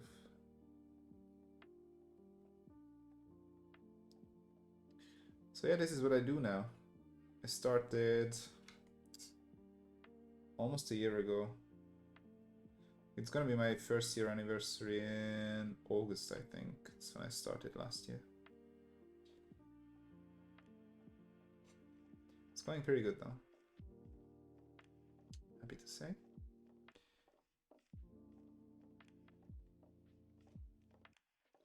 Thing is with city maps is it takes ages to make one, right? Don't know if you ever tried, but if you're making a city map, like imagine placing all those buildings one by one, or even if you use a scatter tool, it's not gonna look the best, for sure. Like you want to place things by hand. But if you do that, you're gonna spend some time with it. So this tile system is meant to eliminate that, basically. much faster and easier to make a city map. So these will be assets, but my main thing is the tile packs.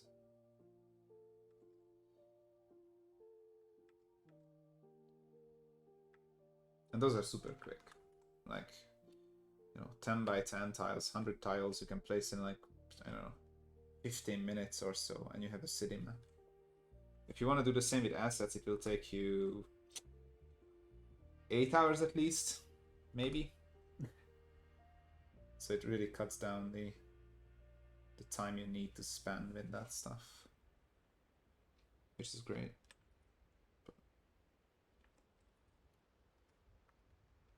That's the main idea behind all of this madness.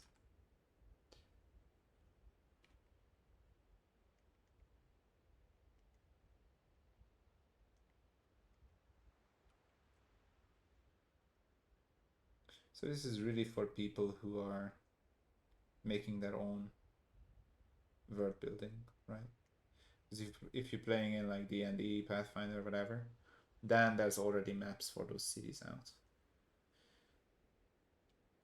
This is needed only for people who are making their own worlds and stuff.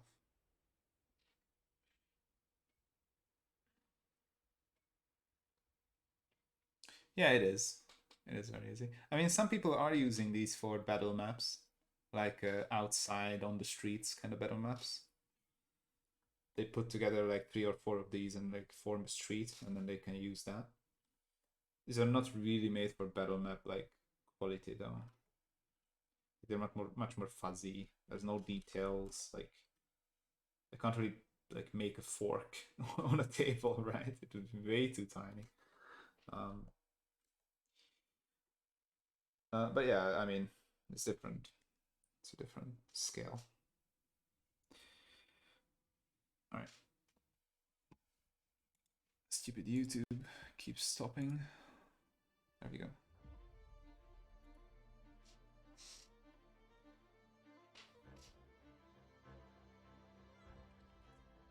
And these lines will be really important. Actually, I'm gonna have this one come down like this. A bit more cute. Yeah. It's taking shape nicely. Not made for battle maps, but some systems like games I play have realistic gun ranges, so you can have 5. Yeah, exactly. That's the thing. And actually, I think I prefer that. It's much more tactical and like cover based, right?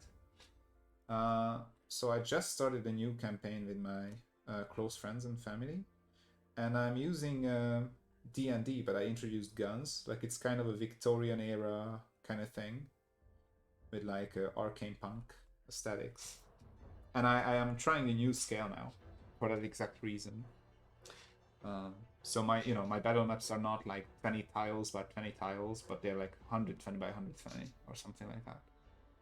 So if you times that by 5, that would be like 500 square feet, right? Which is actually what one of these tiles is. So if you make, if you put these buildings down, form a street, that would be one tile. That's 500 by 500 square feet, so 100 by 100 squares in D&D 5e. And then, whatever system you're playing in, you can like adjust the math. But that's the idea. So yeah, there's actually quite a few people who told me that they are using these for battle maps for that exact reason. It's just a different scaling thing. Hello! Hey, Reply. That's Bethel, right? Bethel Gab? I'm not good with names, but I think I remember correctly. When scales are this big, you kind of need a city neighborhood to find. Yeah, exactly. Yeah. Okay, gotcha. Cool. You're gonna play a one shot. Oh, nice. Oh, sick, man. Awesome. Are you playing with like friends, family, or just random people? in my opinion, random groups can be the most daunting, but at the same time, sometimes the most rewarding as well. At least for me. I started a random group not too long ago, but it's like one of my best groups so far. Really happy with them. Alrighty. Roof is shaping up. Ex-colleagues. Cool. Nice, man.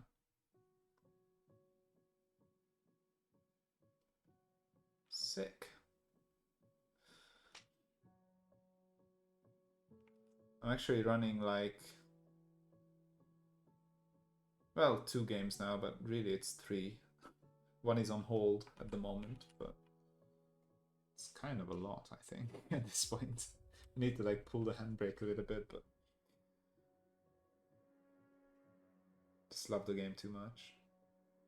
I also want to try the new Spelljammer will be coming out for 5e, and I really like the aesthetic, like the whole spaceships thing with, you know, arcane stuff. It's exactly what I really enjoy. It's my favorite aesthetic to a game. I really like sci-fi, I really like fantasy, and when those two merge, it's like so good. So I'm gonna be trying out Spelljammer too. So I want to make some more, you know, more modern houses as well, like skyscrapers and stuff in the future. Tiles are really good with that because they're grid-based cities, right? So placing tiles just naturally forms a grid, so it's just easy. But yeah.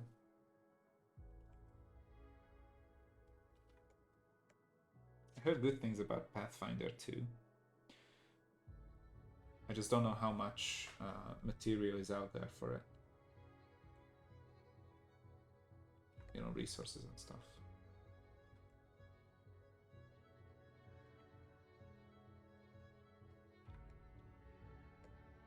How are you doing, Bethel?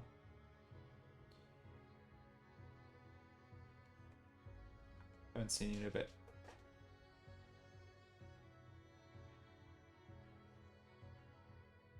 They're a fun bunch. Oh, that's nice. What kind of game are you guys playing? Like what theme? It's like a horror, or it's the, you know, detective style. Busy with WoW? Oh man. And that Dieselpunk game you heard about, early modern map would probably go pretty far. Yeah, exactly. Yes, that's what I had in mind too. Like a New York, early New York kind of thing. Yeah, exactly. I think the next spec is gonna be that, for sure. And then I also want to make like planet colonies and things like that, you know, with like domes and stuff. That would be sick.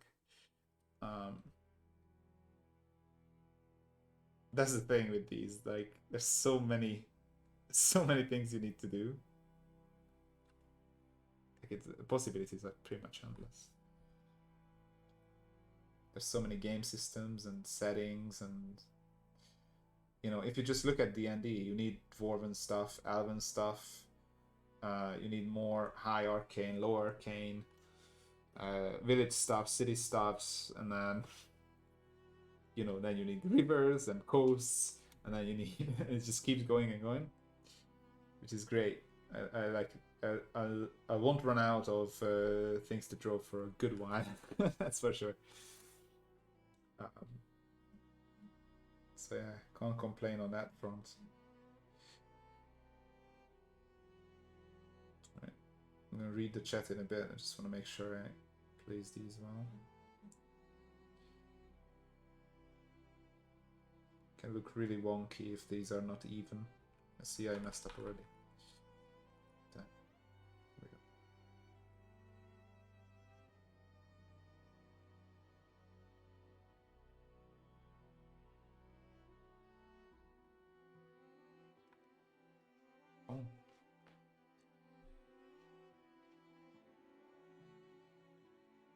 Music production. Oh, sick, man. I wish I had more time to get into music as well. I studied music for like 14 years. I just don't have the time to practice nowadays, sadly.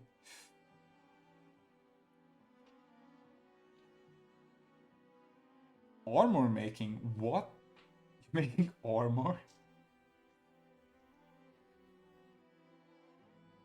Wow. Alright, guys. Don't have to flex on me like that. I'm just drawing stuff and you're like making armor here. Alright. Good on ya. Yeah, I heard making gloves is like an art form in itself. I watched the Adam Savage video where he went on and on about a Wraith glove from Lord of the Rings made with foam. Like how insanely detailed it was and how hard it is to make the joints work, the glove. Ukulele is great. I had one too, but I gifted it to a friend not long ago for Christmas.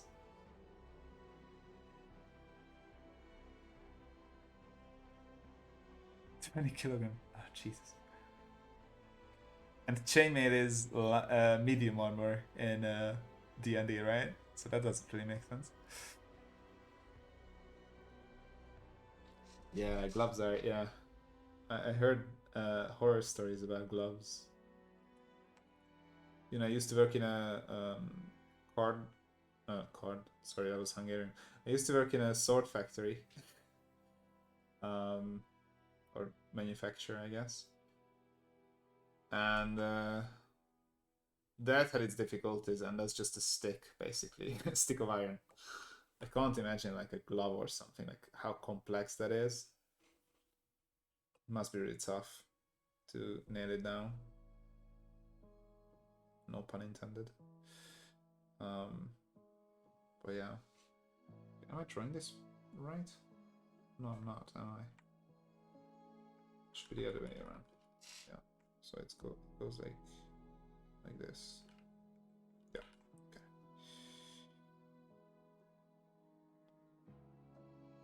There we go.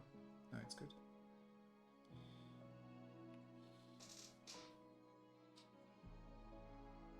It's a bit much though. There. Right.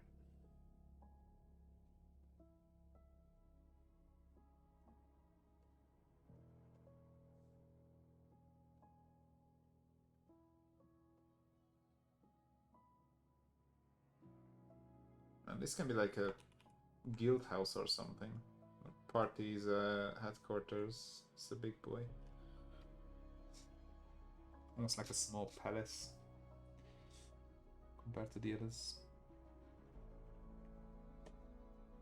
Alright, man. Have fun.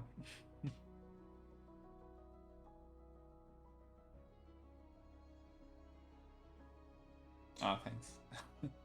It's nothing, you know, impressive, I don't think, but thank you.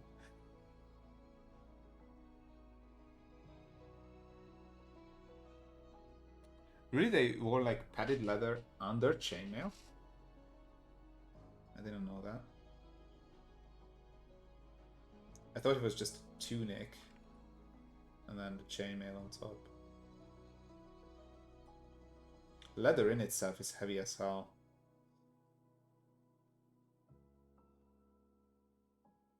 Like especially like thick leather.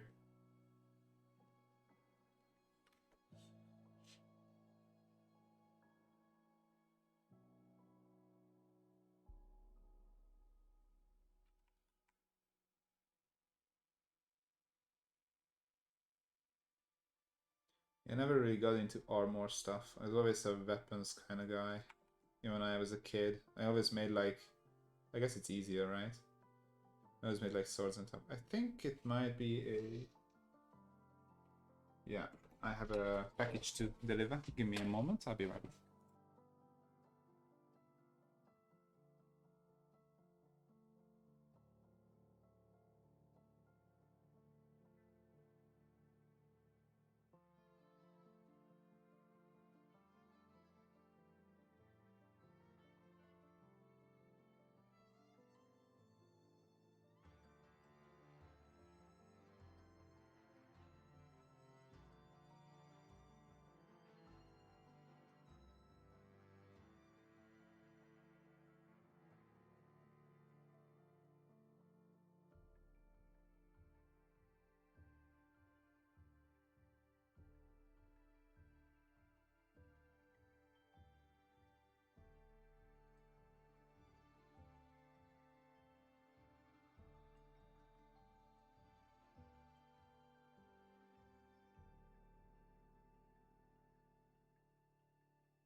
Alrighty, I'm back.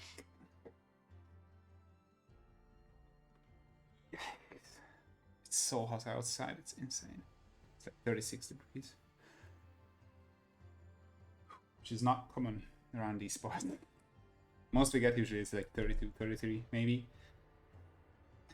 Or a couple of days and then a big storm comes, but we are melting for like a week now. It's crazy.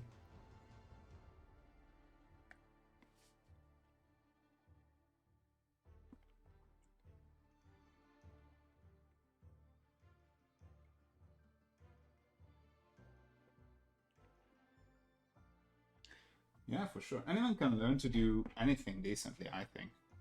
There's too much there's too much weight put on talent, I feel. Talent only really becomes a thing at the very top of something. Like, it won't give you that big of an edge. Let's say you're a runner, right? If you're a talented runner, like you're Usain Bolt, and you have that muscle structure that really just like, you know, you can't compete with, then yes, it's gonna give you the winning edge always, and that's talent. But that guy still needed so much dedication and, you know, work to get there. It wasn't talent that got him there. Like, talent only helps you at the very top of a, you know, profession, I feel. It's never talent that prevails.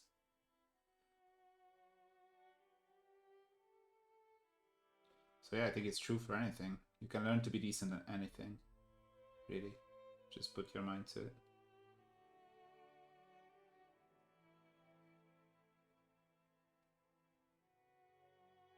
To be a professional, that's different. That's different.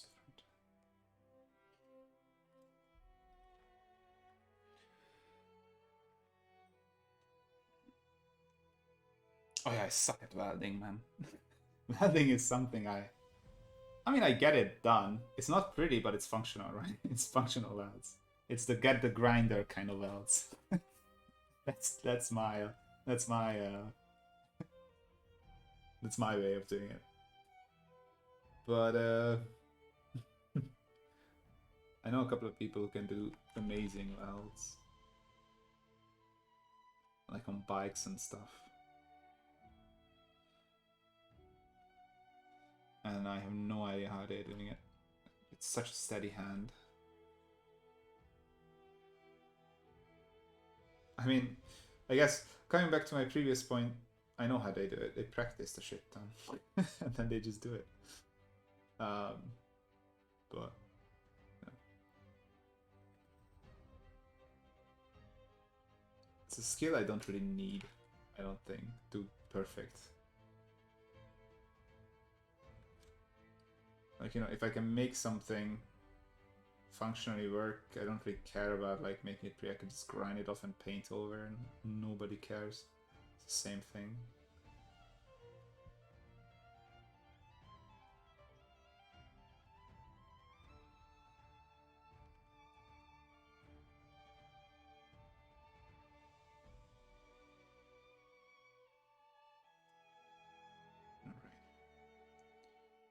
Making some tiling here.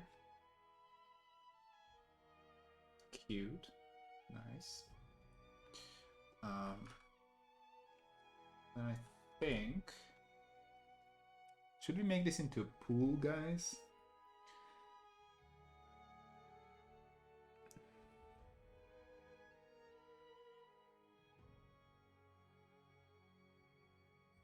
Never welded before. One of the reasons I keep my armor working to a hobby. Yeah.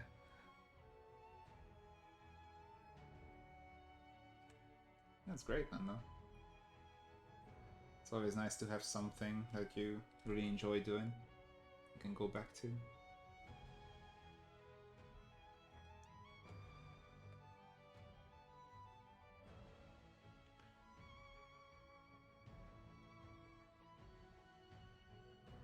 Yeah, why not? Let's make this into a pool.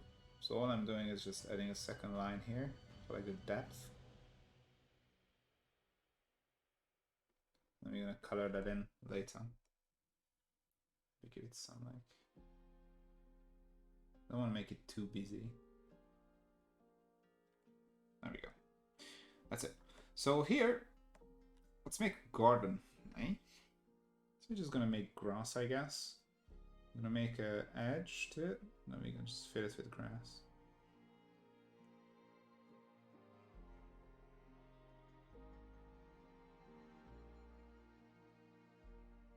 Pull with a mosaic too ambitious? I don't think so.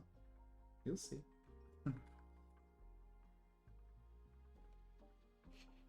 Very simple though. I don't want to make like, you know, very detailed stuff. It's just like gonna be squares, but different colored squares. But yeah. Just like fake some grass here.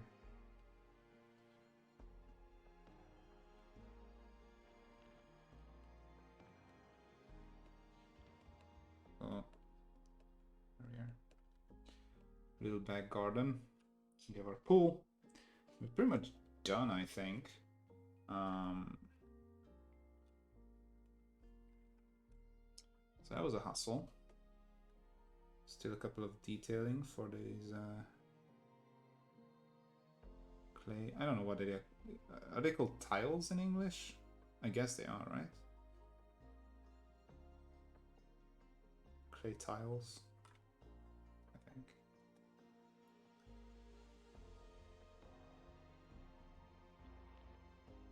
I know that shingles is for wood. I know that. I don't know what these are called. Yeah. It's gonna be blue. Actually gonna do some coloring now because I had enough of line art after this big boy.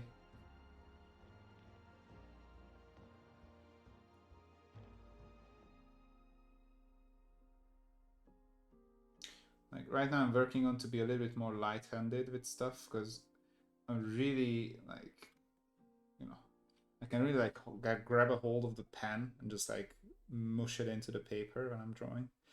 I need to stop doing that for multiple reasons. But yeah, I'm really trying to like pull back on that a little bit. So this is almost like this is always a practice run as well to improve on stuff.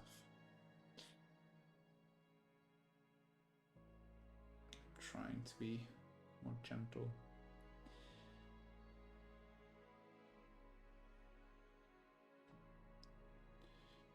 Alrighty. Done deal. Let's give these some color. What do you say, guys?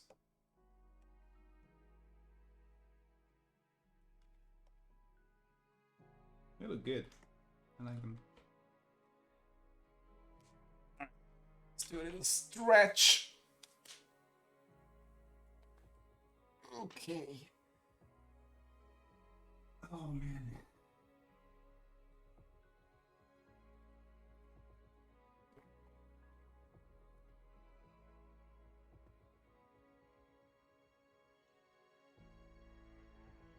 Oh yeah, that's a good idea. Let's do that. Some trees here. I don't really think they had that. I think they had pretty much like everything very managed and under control. I don't think a tree would like go over their roofs, but aesthetically it's gonna look good. So we're doing it.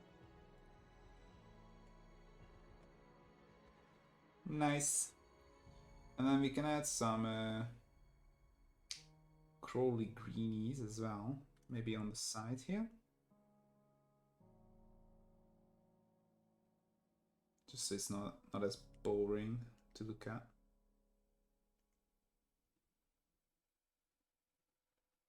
So something like this coming up the side.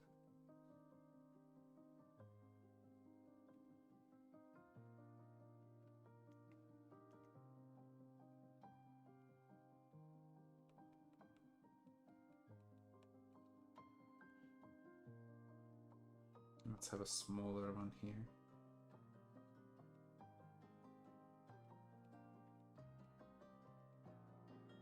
Small boy just started to grow. There we go. Alright. Decent. Good enough. Oh yeah, for sure. I'm gonna add that.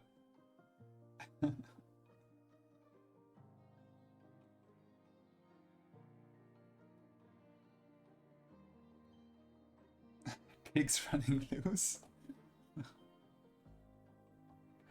Alright. Your D&D sessions might be chaotic.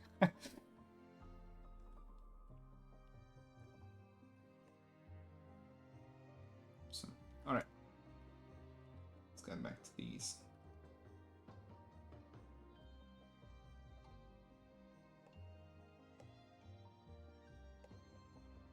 Ooh, what is that? So I always like to hide it as things like this come up. There we go. Plump. Perfect. Oh my god. There we are. Alright. Time to layer stuff.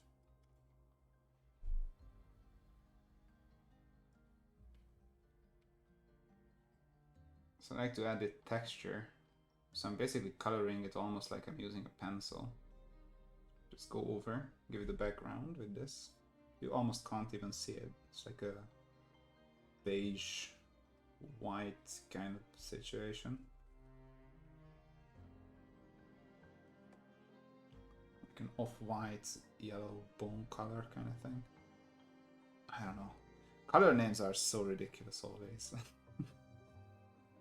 Have you ever gone to like choose paints or like, you know, I don't know, like carpets and stuff? They have the weirdest fucking names.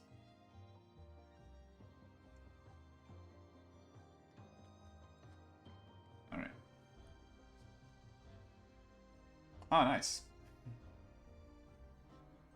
Around 9010. I looked that up.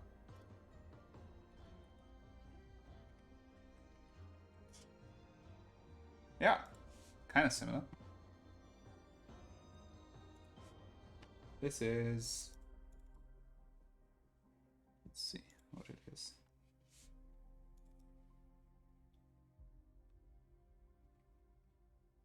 Yeah, I guess kind of similar. Anyways, let's keep going. Little shadow. This is very subtle. It's the first layer of shadow we add. This is a little more color. You see? You can start suggesting form, like this arch at the entrance.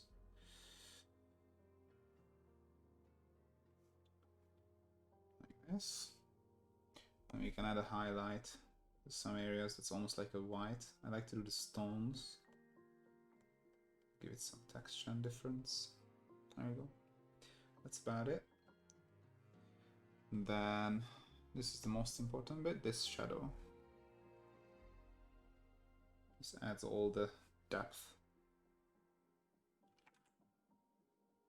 of the texture. So I want to be careful to make this good.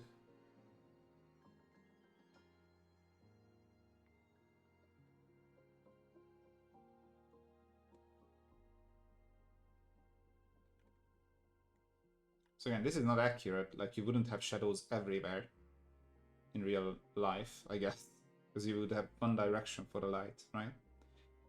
But in this instance, I'm not really using it for accurate shadows, I'm using it to give depth.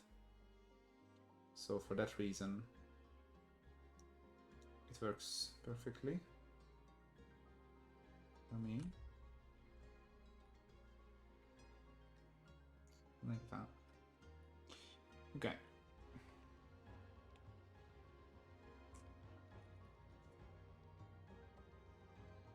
Let's color this cloth. Yeah, picking colors is... I mean, you need to learn color theory, right? And I'm getting better and better. Like my previous stuff that I showed you on Instagram, I don't really like how the colors look. Like the roofs are way too saturated. It doesn't really, it's not really cohesive. It doesn't really make sense, in my opinion. Anyway, but you know, I really dig this color theme. I think it ties together very nicely. It's very subtle, but you know, it blends. Even that green. Green's a little bit too saturated, but I like the cartoony look it gives, so I kept it.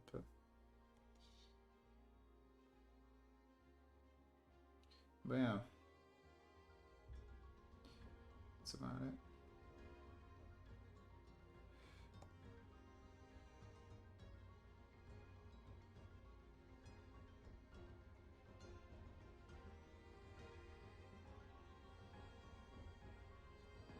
Alright. It's looking good. I really like the texture that this brush gives. I used to do a flat color with no texture, like nothing like this. So if I open up a file, I can show you the difference. Let's go tiles, single assets. Let's try this one.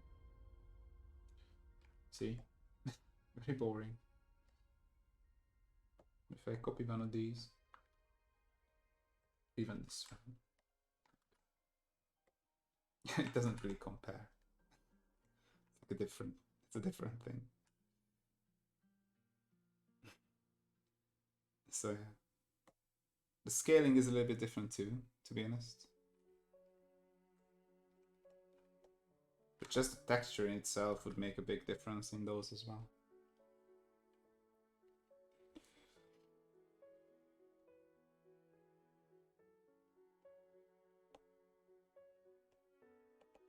Alright, let's have ourselves a roof. And I want to keep this bottom layer very, very loose. And again, I could fill this, even with the texture fill, or a bigger brush. But I really like you can almost see it like pencil strokes when I'm done. So I like the look it gives, so I'm sticking to it. You could certainly do these things faster, but I don't think that's always the best solution. I used to think like that. Like, okay, how can I speed this up? How can I make more? Especially, you know, at the beginning when you're starting something like this, you need such a body of work. Like, you need to bulk up so much art and like useful like packs and tiles and assets and paths and textures and everything. It's just so much, you need to be fast, but like after a while you just want to make something that looks nice. So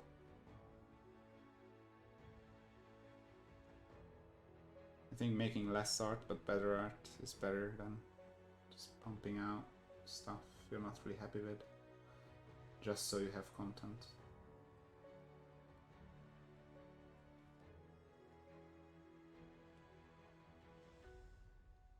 Give some very subtle shading to the roof, and already it's starting to like be three-dimensional a little bit.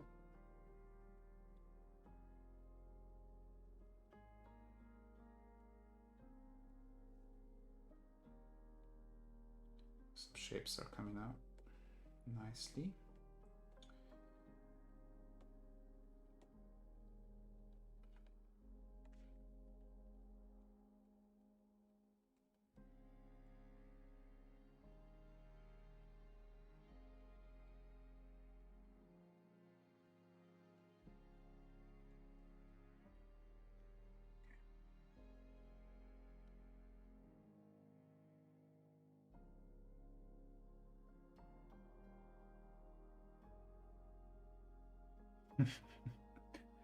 Yeah, true.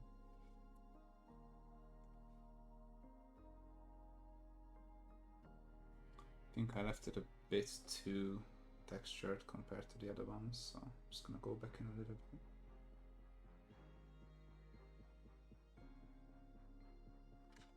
I still want to make sure that it you know, it works with the others. Doesn't come out different.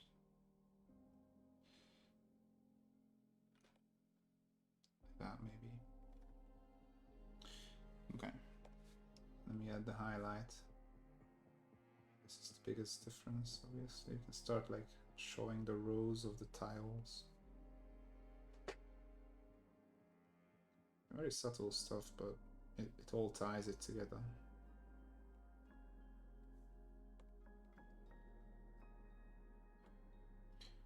So the little things that when you look at an art piece, you don't really like think about it, but if they weren't there, you wouldn't really find them that good.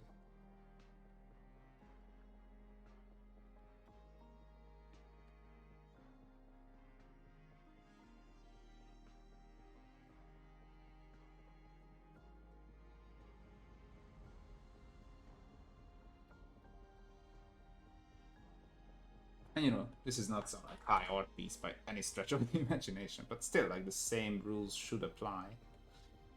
Even though I'm just making like dumb assets for D&D, shouldn't make them any different than if I were to create something for a museum or something. Same like general rules can be and should be used, I think.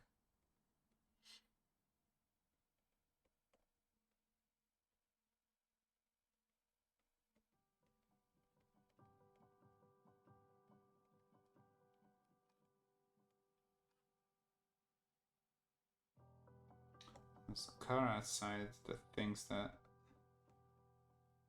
revving the engine makes you look like a big boy.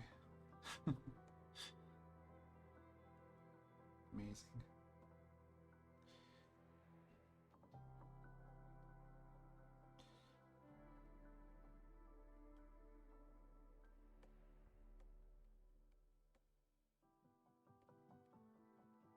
I hope you guys can't hear that in the mic. It's kind of a close range mic, this, so I don't think it picks it up, but it's kind of annoying. Alright, that's the roof. Nice.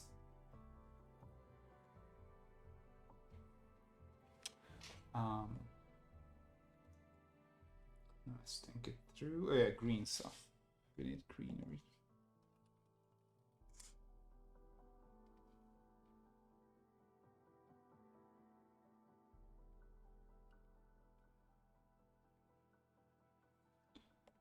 Again, the 3-color idea. Give it a highlight, and then give it depth with the dark. See, it looks like this part is really like down there. It like grows up on the roof. So basically I'm just reinforcing the line art, right? There's already the break in the line art there, so I'm just following that with the color and give it a transition. That's it. It's a house color. Very fast, very easy. Now I just link everything so they can be moved together. That's the house done. Cool. Let's have another.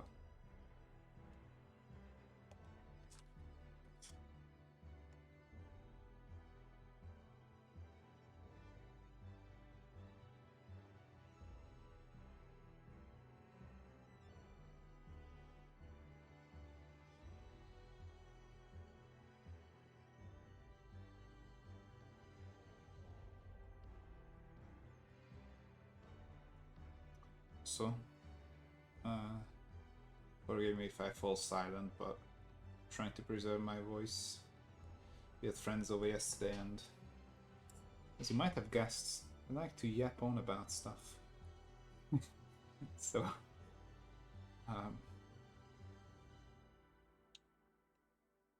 my voice is kind of dead today.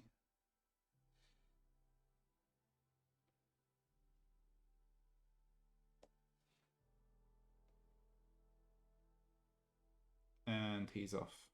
There we go. God, that was annoying.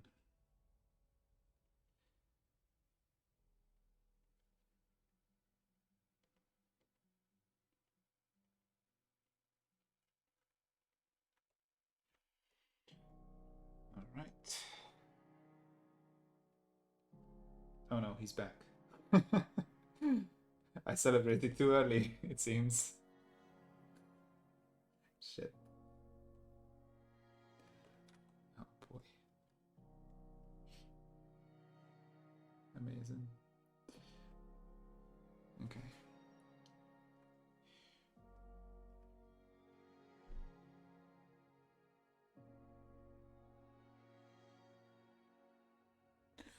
I first saw your when I saw your work at first, my first thought was that you were working for art for a city builder type of game. Yeah, it's basically the same thing.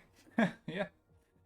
I mean, I want to make my own software later, where it's just made for city building and city map making. But you know, that takes time and stuff. It's in the works, but it's not there yet. So it's probably gonna be tied to a Kickstarter or something. I want to make it free, really. I mean, you know, the core functionalities, all of it, I want to make it free. And then, you know, you can, like, I think you can, like, you will be able to buy, like, extra packs and stuff if you want to, but you wouldn't have to. But that's gonna be nice when I get there. It's gonna be really cool. Just in multiple tiers of houses. Yeah, exactly.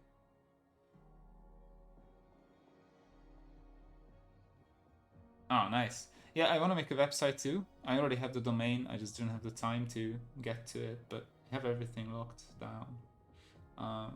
So yeah, I might do that, man.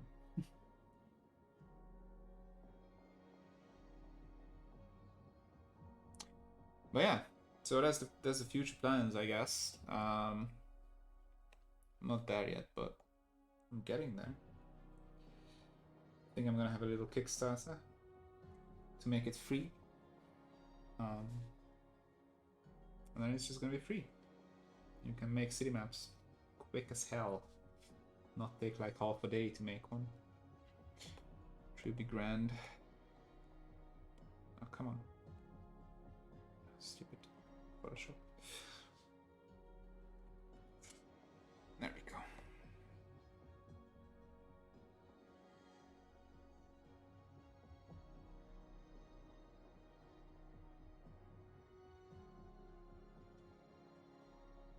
I really dig this new textured look.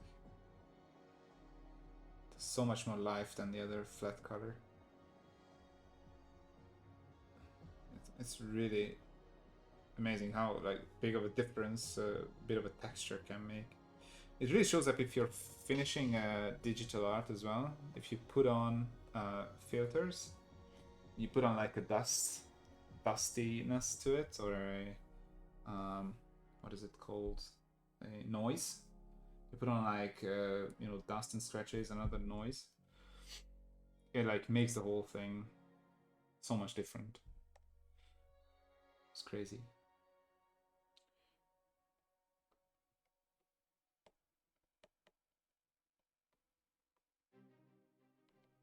So yeah, textures are cool.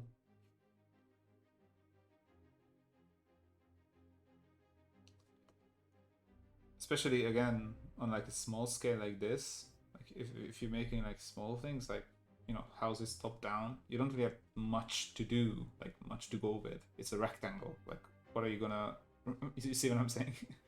Like how are you gonna show form and stuff? So you really need to max out all the tools possibly that you could have in your toolbox. And one of them is texture. Like you have less of a wiggle room if you're dealing with a smaller scale stuff. That's why I really adore pixel artists and good pixel art, because to create good pixel art, you don't have much to work with, man. You have like, if you're making a sprite, you have 64 pixels to go with, and that's it. So is it 64? Wait, so no, if you go like 64 by 64, I don't know how many that is, but not much. So to make that very, also like if you go for a 16 by 16 or 32 by 32, same thing. Like it's really amazing what some people can do, even by 8-bit stuff. So 8 by 8. Like how many different things you can make up? Just 8 pixels. It's crazy. So this is not as severe, but it's the same thing. Like, they don't have much wiggle room, so you wanna like come up with clever stuff to cheat the system and make it work.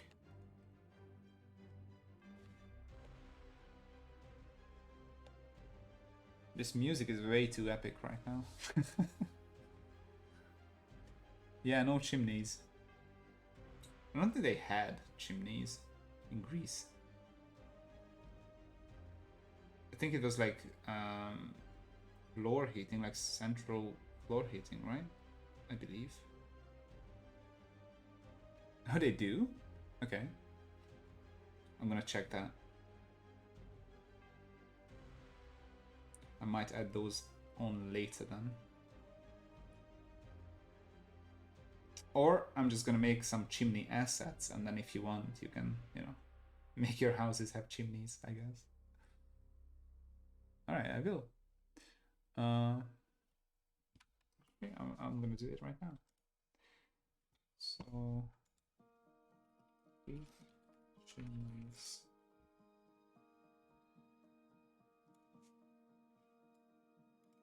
I know of these ones. I know of these ones. But this is more of like that Oikos kind of, you know, island stuff, I guess. So they had these things, right? Yeah. Little like rooftop things. Like these.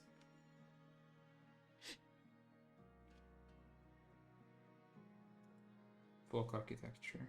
There we go. Yeah.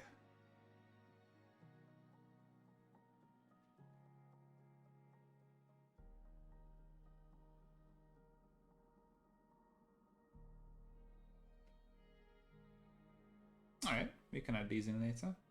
That's no problem. That's something.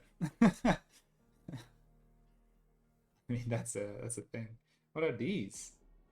It's like candle hoarders and stuff.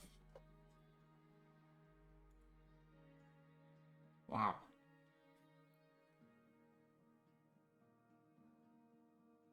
Oh, look at this. All right, I'm getting. Sorry about that. Yeah, I dig these kind of buildings too, but I have kind of similar things already. That's why I didn't go for this style. This is very Greek, obviously, as well. Kind of more modern, though. It's not like ancient Greek stuff. It's more of like the island architecture with the narrow streets and verticality. I went more of like for the Athens, kind of ancient Athene.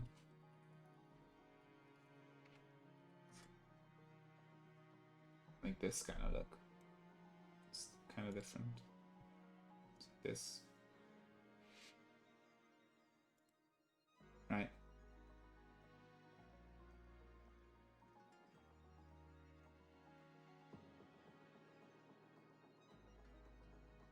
Yeah, I know for a fact there aren't any chimneys for like, you know, these big buildings. Because I haven't seen that depicted anywhere.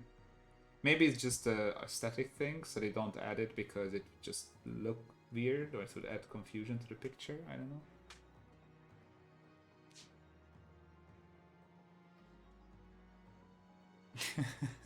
Exactly. It could look cool though to have a couple of them here and there scattered around. I think I'm gonna make it an asset, and then you can like pepper it on top of your map if you want to. Ancient Greek chimney. Yeah, these come up. I mean, they're like little. They had little rooftops for chimneys. All right. Neat. Oh, I know this style as well. Hungary has these as well. Many places. It's like a four-sided, whatever it's called, archway. All right. Enough chimneys. It's the Acropolis. Yes, I know.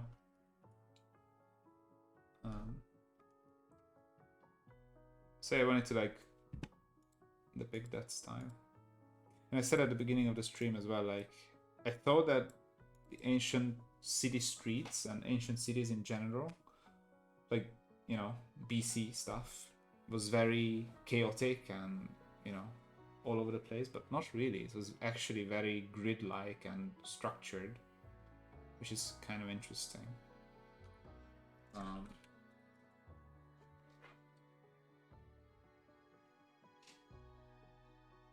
Yeah, there's gonna be market stalls too.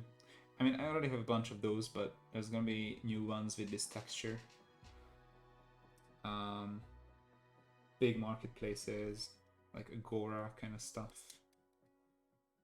They had those big squares in every city, right? Or they had the votes and whatever else. Like public forums, things like that.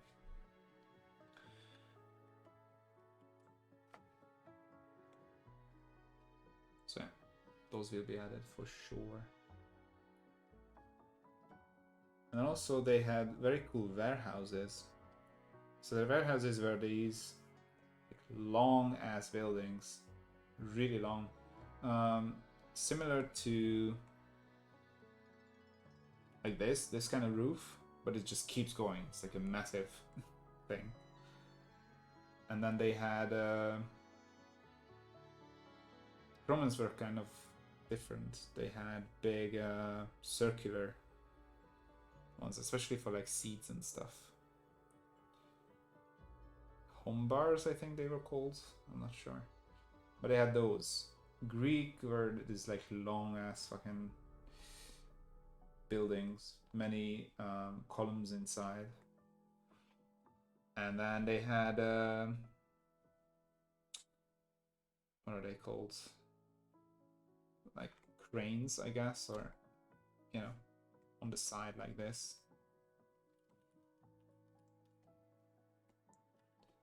To like lift stuff up to like a second floor, things like that. Hello there. How you doing? Plan? I never know what to call you. Should I just call you Plan of Attack? Should I just call you Plan of? Plan? Tack? I don't know. Fatak? I don't know. Help me out here.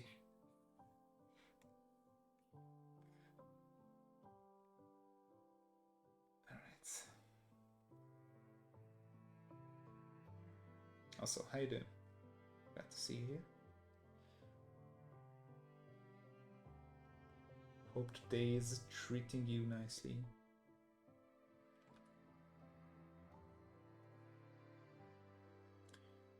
Alright.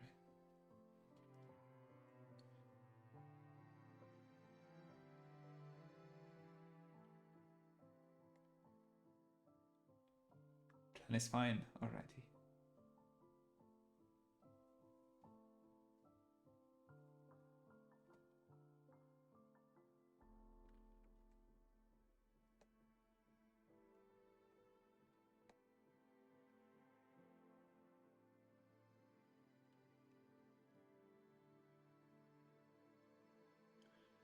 What do you think of the new style? You dig it? It's kind of different from the previous stuff.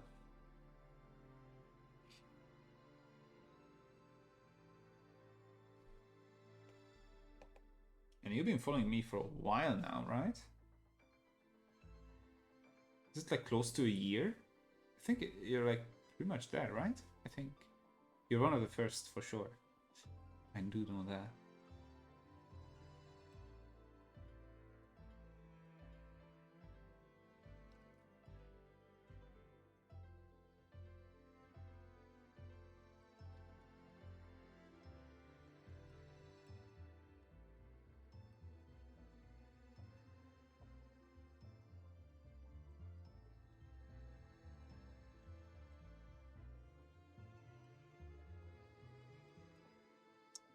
Narrow alleys for chases across the city. Yeah.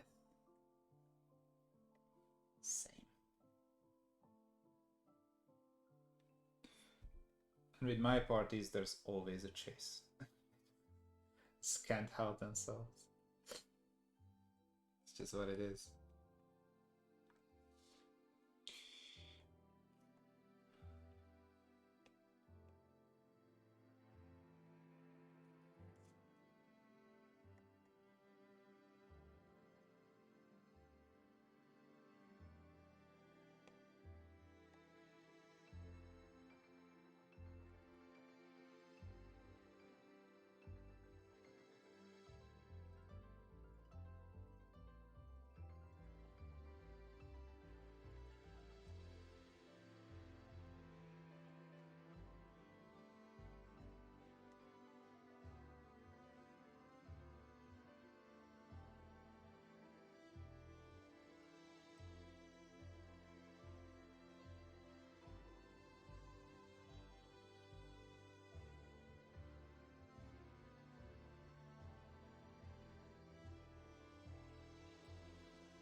Cool.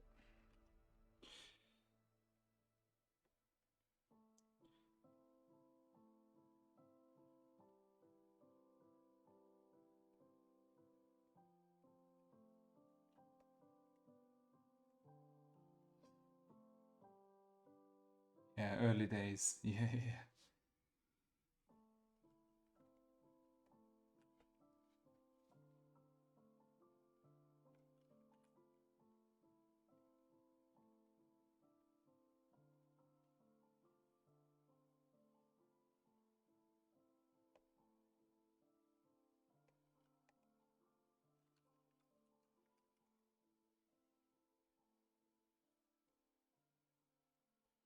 Putting everything on a separate layer so they can be edited later if someone wants to. Give something a different color or hue, they can easily do it. So everything is put in separately. So there's a goddamn fly.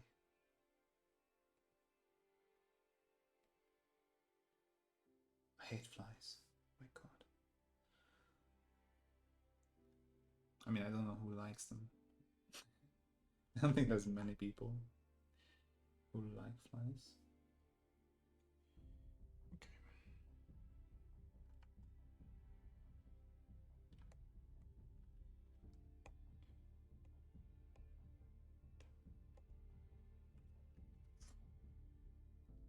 It's been really cool to see the tiles develop, different themes, different styles with the pads and everything. Yeah. I mean, I didn't think there was so much to do with them, to be honest, when I first came up with the idea. You know? But then as I kept going, I realized how many variants there are. So, I mean, I guess it's just natural progression of things, right? Seem easy, and then the further you dig in, the more complex they become. Like the whole connection points thing, like how you can connect them and form streets and stuff.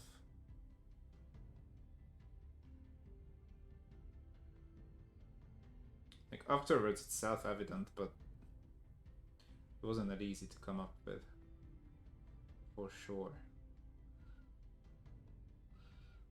Especially the random streets, like how you can make different connections with those. That was a while to develop. I want to do something similar with this. Also, I think I did that best. I realized that you can do something with that with the desert stuff. That was the first time, and I was like, oh, you can make this really wacky fucking random streets, and they're good. Then I just kept going, I guess. It got pretty good.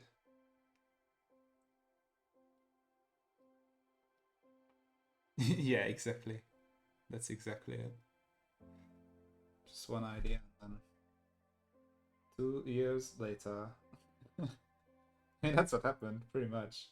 I just wanted to put up the base pack for free, right? For people to like use, I guess. They hated making city maps for like 6 hours to get a decent looking map. I was like, okay, let me just fix this thing, put this out there, and then leave. And I just didn't leave. I guess. I sticked around.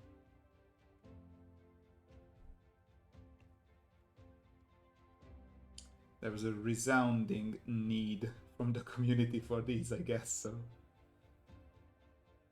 who am I to deny that, right? What a selfless act. Anyways.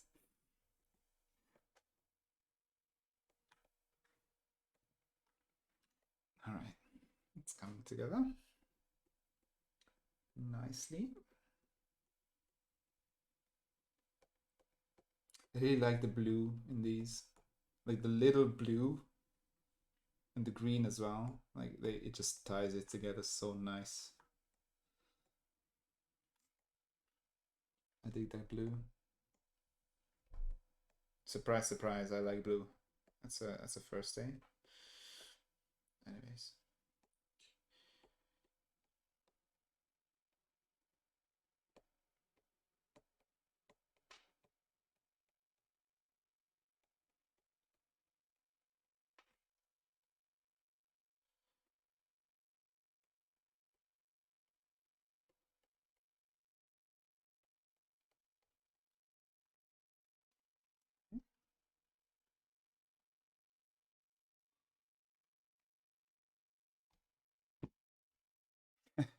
Oh yeah, Zuna, you have places to be, right?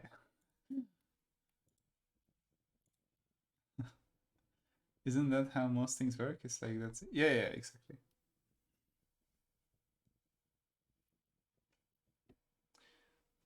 This is a good idea.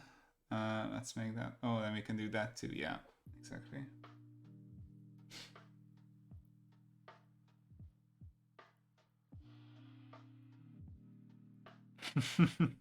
I couldn't do software development, man. Like I just couldn't. My what should call it, nervous system couldn't handle it. I don't think. I would love to develop games and stuff,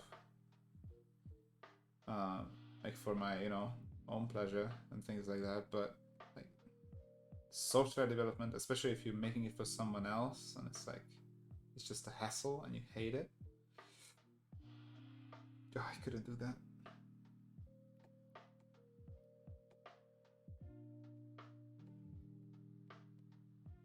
I'm too artsy for that. I'm too weak. I just collapse. I have a software developer friend though, and my brother is becoming a software engineer as well. So I know those types of people, and I know I'm not one of them. that's the moral of the story.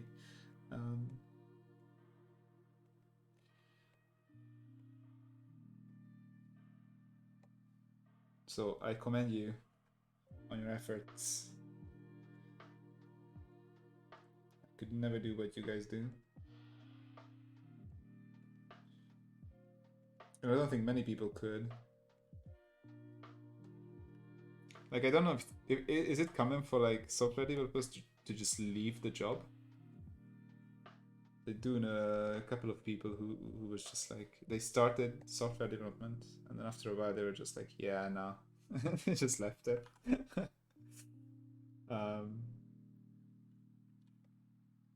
can be like really frustrating, I guess.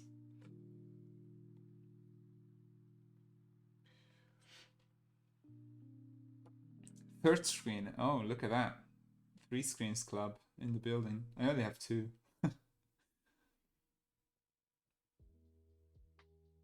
Yeah.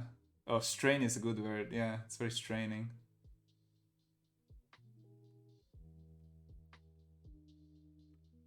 Hmm.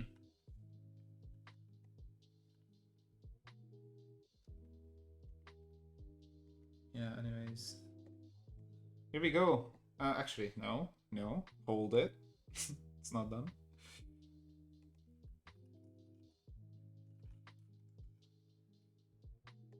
just got a new keyboard and it takes a while to get used to. I'm typing slow as hell.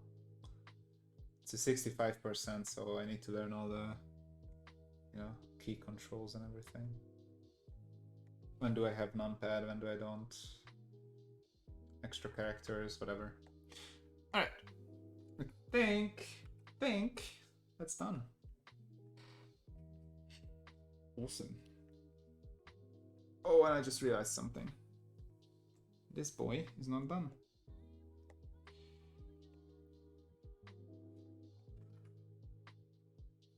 Here we go.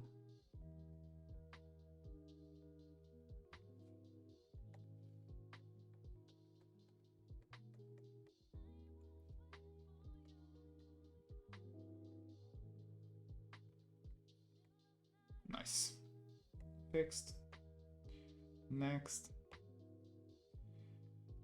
Just get all of these together. Give it a save. Nice. On to the big boy. Here we go. Yeah, I can't believe people get out of it stressful. There's always something that needs to be finished right yesterday. Yeah, exactly. You can keep that from go. Yeah, exactly. It's a really bad paying job in Hungary as well. But that's kind of strange because most jobs in Hungary don't pay well at all. Like minimum wage in Hungary today, I think it's like $500 or something a month. Let me make sure.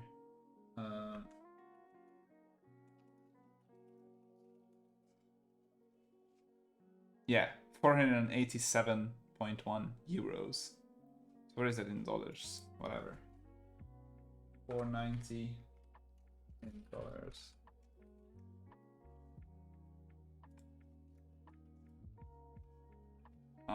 So that's, yeah, 520. See? I was right. That's kind of nuts. That's the only reason I could do this as almost full-time now. It's still not completely full-time, but it's like the main thing I do now. Outside of like some logo art and, things like that. But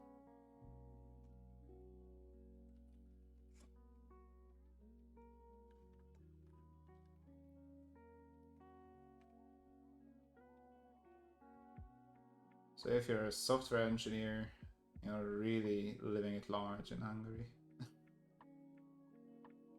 At least if you're in a good company, obviously. And you have some like leading role in the company.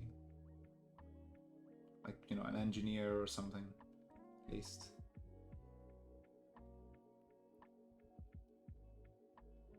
Even like fresh out of university, you would get a pretty decent salary. Most places.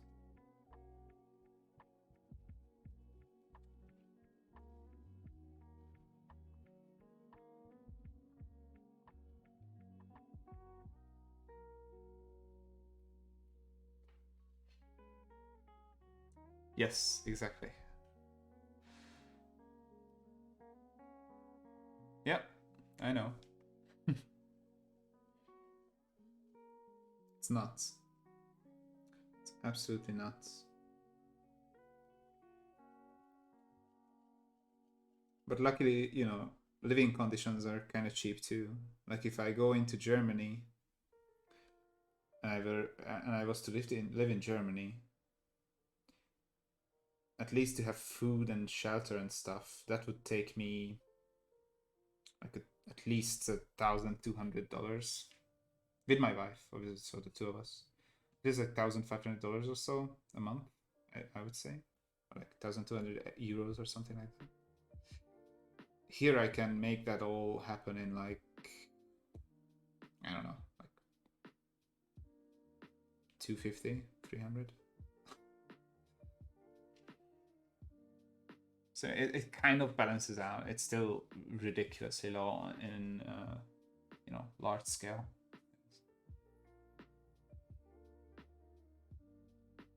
Yeah, exactly. But who wants to live cheap? I don't think anybody chooses that, right? It's more of a happen's sake kind of thing, my opinion.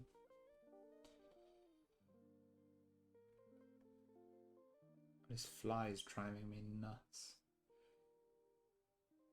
Might just take like 5 minutes and hunt him down. I really have a thing with like sounds and things. I just can't concentrate. If something's happening, some sound is being made or something, I'm only focused on that. Sleeping for me is really hard, you can imagine.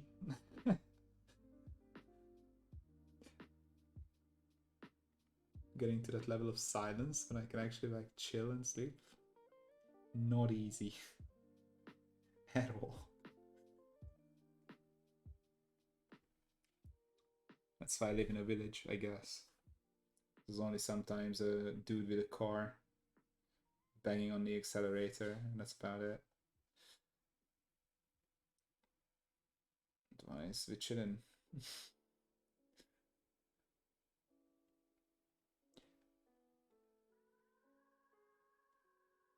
Alright, so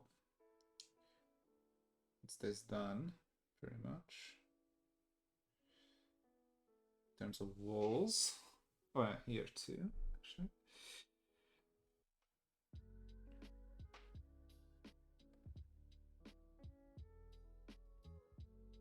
This gives so much depth, this brown. It's a really nice color. Makes everything pop. Things would just look flat without this darker tone in there.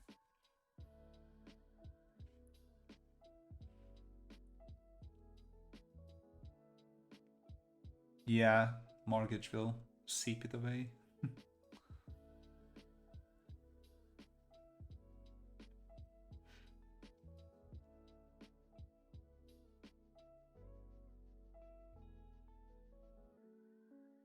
Yeah, Netherlands, it's bitchy.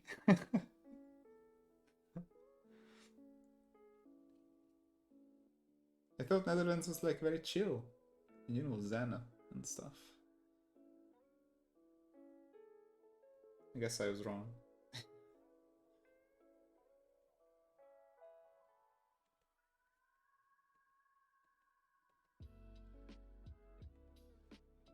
Alright. I want to get this roof done with, but I really think I should do the other stuff first. Let's do the pool. So the way I want to do that, I think, is I just paint the bottom like different colors. I think I'm gonna use these blues and then some purples, maybe? Question mark.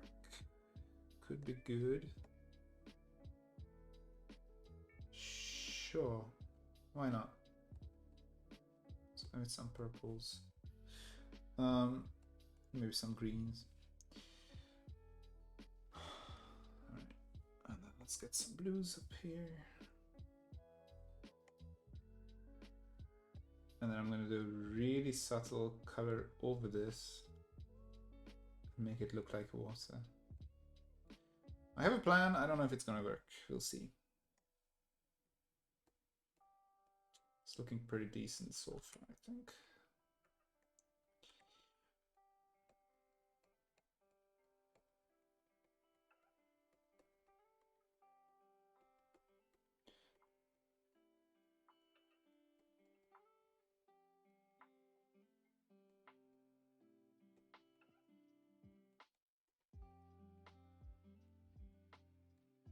Something like this. And then you're gonna come over this whole shebang. With that blue, subtle blue.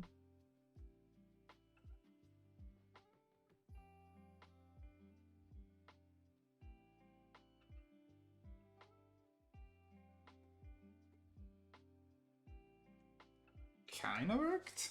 Actually, not bad. Not terrible. And I can make it pop more by having this layer. Oh, that's terrible. It's way too pixely, isn't it? Actually, not bad. If you look at it from a scale. And then one more thing I will do is with here, I want to come in with some white, like almost white, to the edges.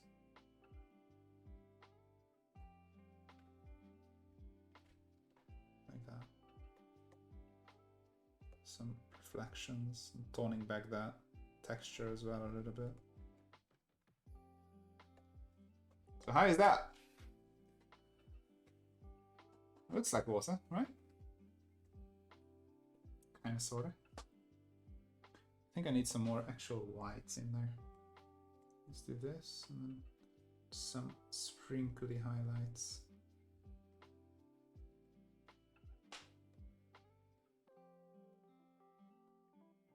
I'm not too overboard. Yeah! What do you guys think?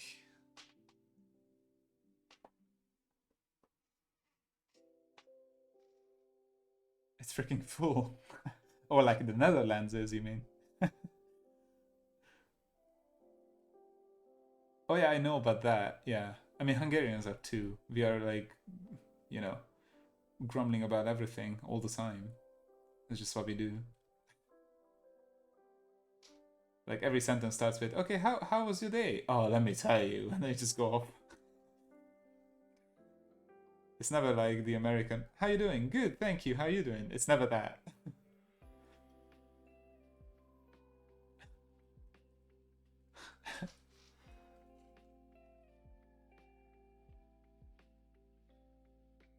Yeah, exactly.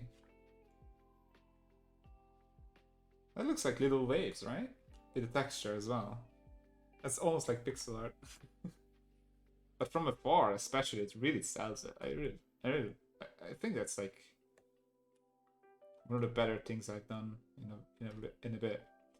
So let's merge these, and then I'm gonna give it a little bit of an edge, and that's gonna really make it pop. So I'm just gonna come in here, make this appear lower than it is.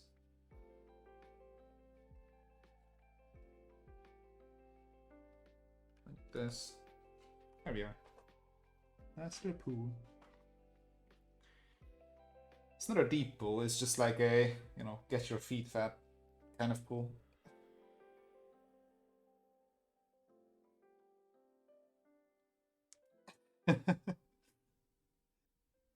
It is 20 degrees. Oh man, I'm so jealous right now. Here it's 37 almost now. 36, 37. Which is lovely. I'm not sweating at all. Oh man. Alright. Let's make this garden. Might be a little bit too neon green. I'm gonna just color it and then we're gonna look. Might need to make a new color for grass. I don't really want to though, because I want these to be able to use with the other assets as well, and with those, this is the grass color. It works, I think. It's not too bad. You can roll with it. Just give it something. And some more something. I like to give something. You know what I mean? To these things. Just something. Does that make sense? Anyways. Alright. Cool. Done. Let's make that dark.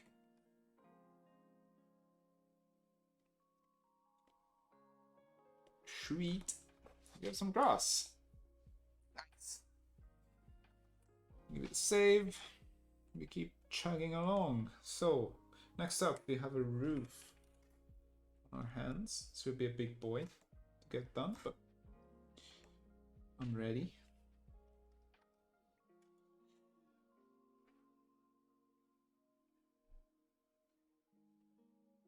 We never get below 50% moisture. Oh god. So curly haired people must love living there. I mean, yeah, it's like an ornamental pool, exactly. My wife has kind of like a curly or like more of a wavy hair, I guess.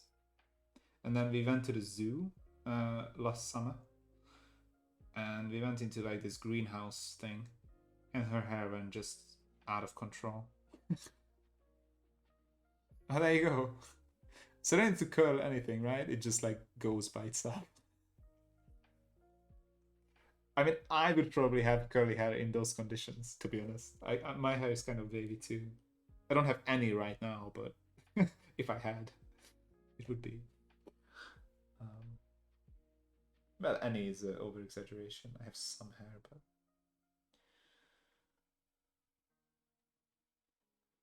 I'm gonna have a sick widow's peak by the time I'm 40. That's for sure. It's happening. It's on its way.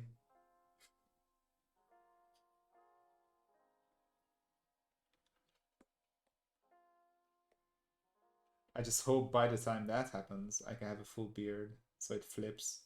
It would be nice. Right now, the best I can do is a mustache. Maybe a goatee. That's it.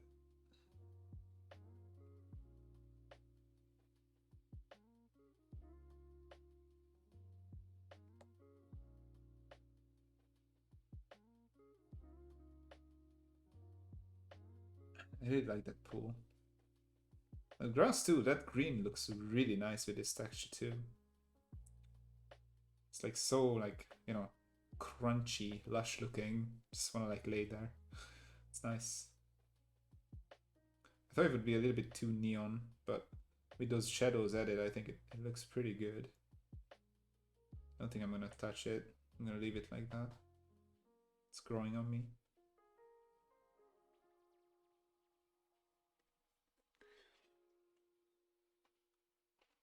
Yeah, I don't need to do anything. Thought so. Thought so.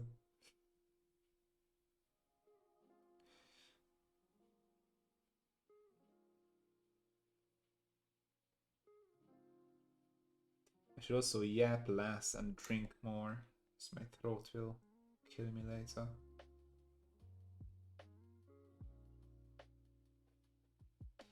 I'm one of those people who doesn't know how to speak properly, so if I speak a lot, I just strain my voice because I don't speak from like the diaphragm, you know. So streaming will be good for me to practice that, I guess. I always strain my voice, even if we have like a night out with friends.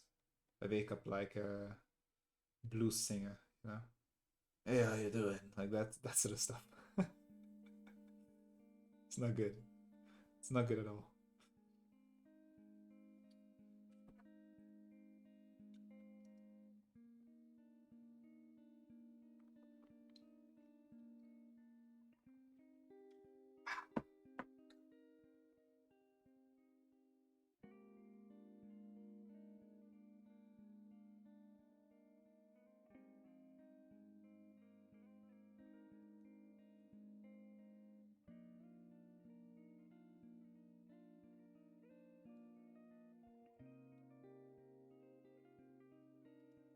Again, I could make this so much faster with like a fill tool or something, but I don't know, I like it too. Like it's kind of coloring is my favorite part always. It's kind of therapeutic. It's kind of like those adult coloring books, right? They became very popular nowadays with all the stress going around. It's a really good tool to just, you know, focus on one thing. It's almost like meditative, I would say.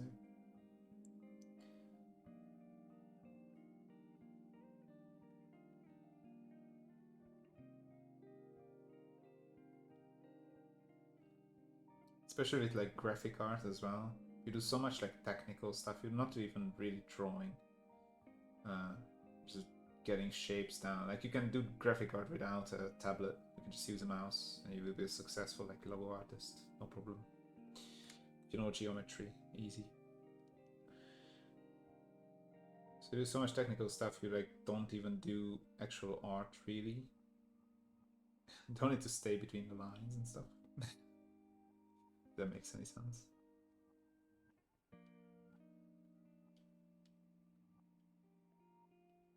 So I could just like color stuff like a kid. It like, you know, makes you feel good. Like, huh, this is my job. Cool. Know what I mean? That's that sort of energy.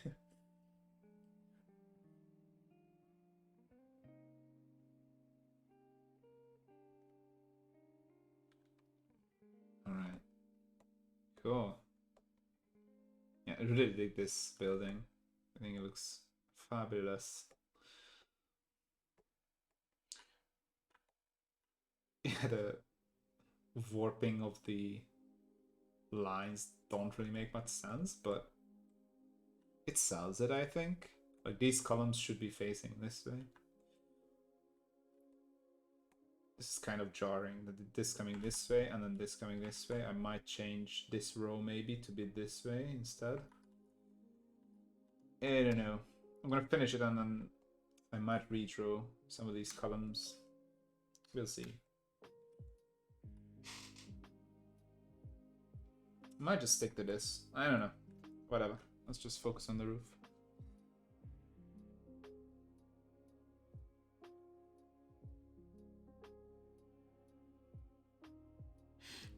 Oh yeah. It's nice and like melts together.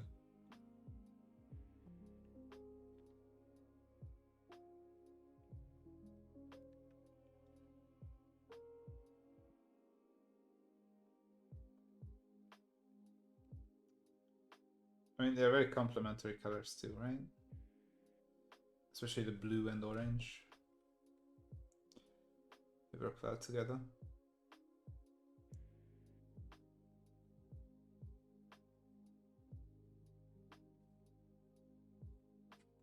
And then the beige is kind of similar to this, like, I don't know what this is, salmon, I guess? I don't know. Like this pinkish, orangish thing. So just like melts into it a little bit.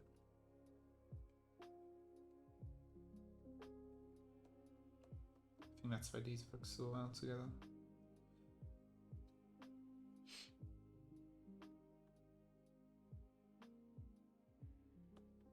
And it's also all a little bit, what you call this style. It has a name. These colors. It's like a,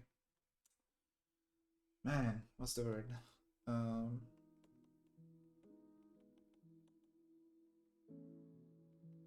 It's not sepia. It's different. It's a. Oh, it escapes me. But this color family like has a name. Pastel. There you go. Pastel colors.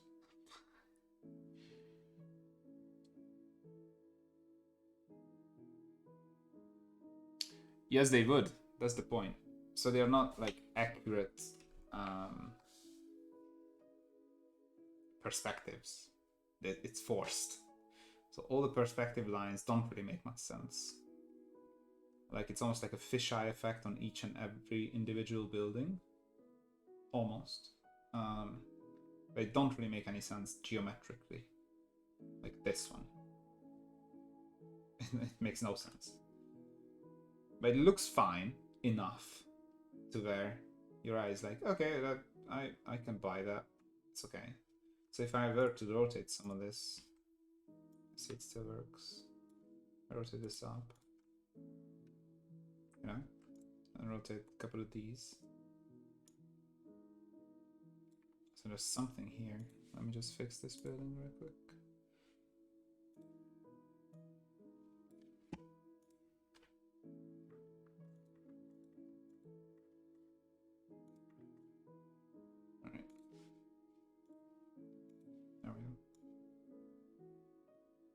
you mix and match, your eye can't really like pick up a point. Obviously these ones are kind of looking like upside down more, but if you have a bunch of buildings next to each other, like changing the way they are organized, can't really tell. You see? Even this one, like rotated this way. See, kind of works with this as well. It's completely different. So, you know, if you're looking at it from here, your eye doesn't really mind, which is great. Oh yeah, I need to fix this later, but we're gonna come back for that. So yeah, that's the idea. Like, it's not actual perspective, it's just a trick. Yeah. But these are the things that I talked about before, like the little things that you just like learn as you go, and the more you do it. I had the same issue, and I was thinking on it, like, how can I show verticality and like all these columns and stuff without, you know, resulting in perspective of some kind. Then I came across this, the way pixel art does top-down view. Like they, if you look at Stardew Valley, actually I'm going to show you this. So if you look at something like Stardew Valley,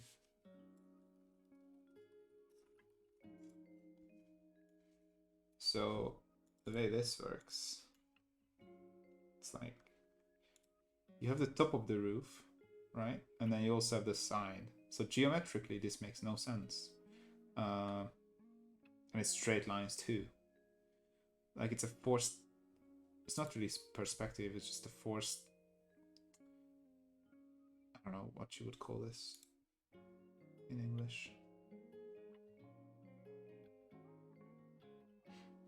It's just twisted out kind of thing. So you're still top down, you're still on a square grid, but everything you can see from the side as well. Like, how does that work? You can walk behind this tree, right? Things like that. So this is cheating the system the same way, because you're still on a square grid, but you can still see things from the side, like almost like a 3/4 view. It's really odd if you like think about it, but when you look at it, it's fine. Like, you don't mind. But it's actually top down. See what I'm saying? So I took that idea and just flipped it more to the top as to the side. And then it works. Yeah, it's weird, right? They tricked you. You didn't notice. You got. Yeah, well, yeah, kind of, not really, kind of. It's really just a trick in geometry.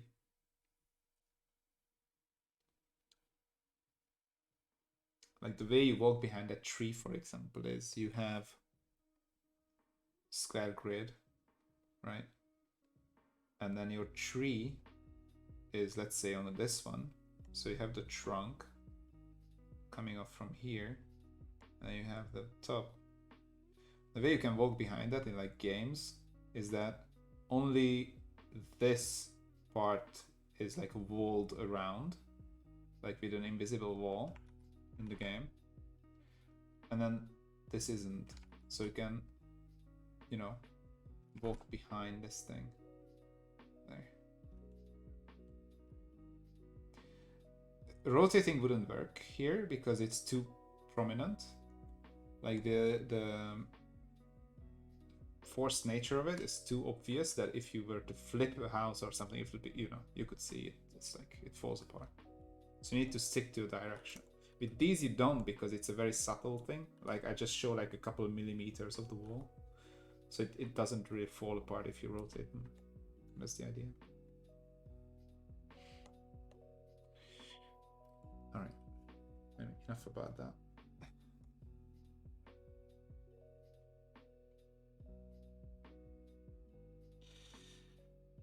I hope that makes sense. It's hard to explain, especially because my English sucks nowadays. But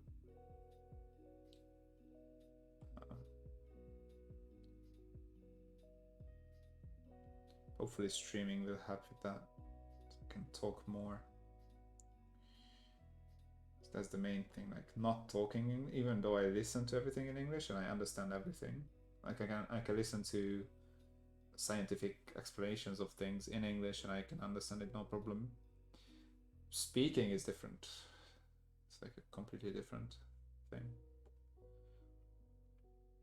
So I need to practice.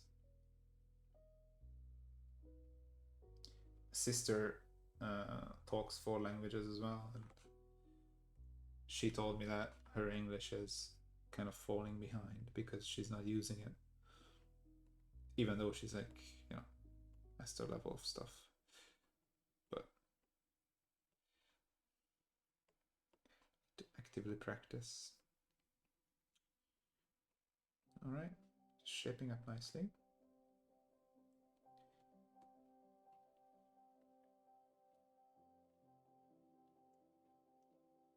Your English is better than your Dutch. Nice.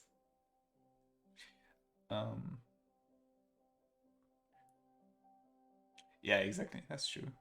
Just play games to, you know, play games. You don't really think about them.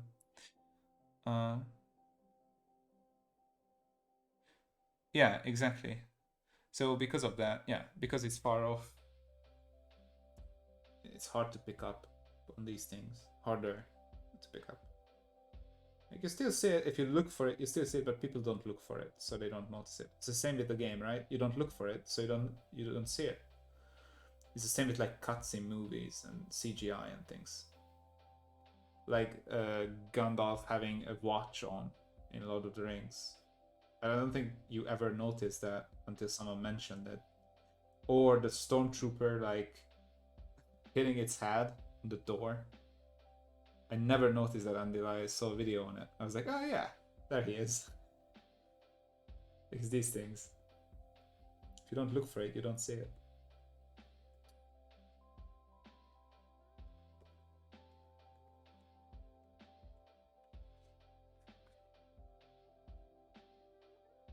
Yeah. There's so many, like, yeah, exactly. Little quirks.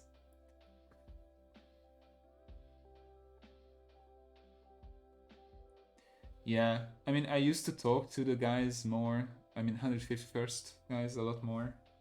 You know, I used to play a lot more games and, you know, be in the community more. I just don't have the time nowadays, sadly.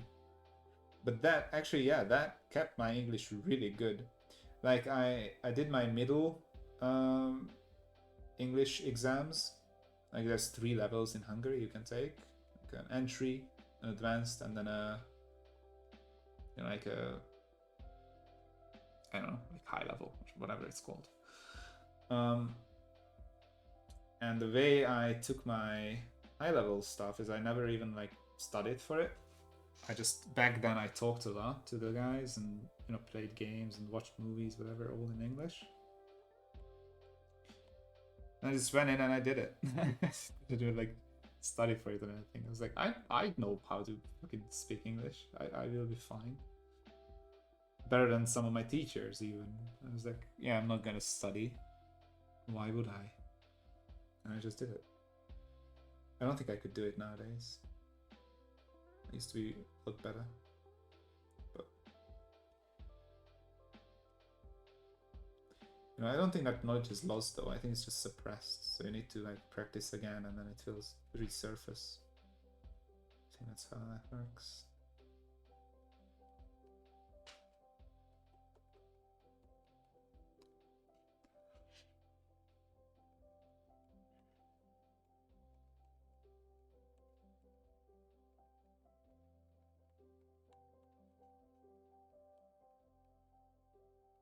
Same with like exercise, right? Music, whatever. If you pick it up again, it will be a lot faster to, you know, stick. Because you've done it once before. Patterns are more obvious for your brain, I guess. I don't know. Something like that.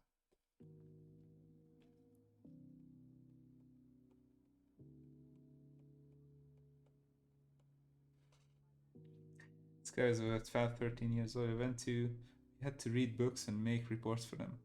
I went to the teacher and asked if I was allowed to use different books because they were way too boring. She looked at the book I gave her as an example. She said the book was way more difficult than anything on the list, so that was fine. Yeah, exactly. Yes. Same thing here.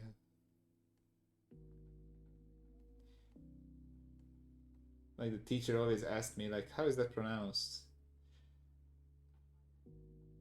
Like I would have her. And nowadays my accent is a mess. Like it's part American, it's part English, it's part Hungarian. There's some German parts in there. I don't know why. I don't speak German, but everybody says that they think I'm from Germany. It's a mess. It's a hot mess. But you know, people can understand it, so I guess that's the point. But still, it's not good. Could be better, for sure. But anyways.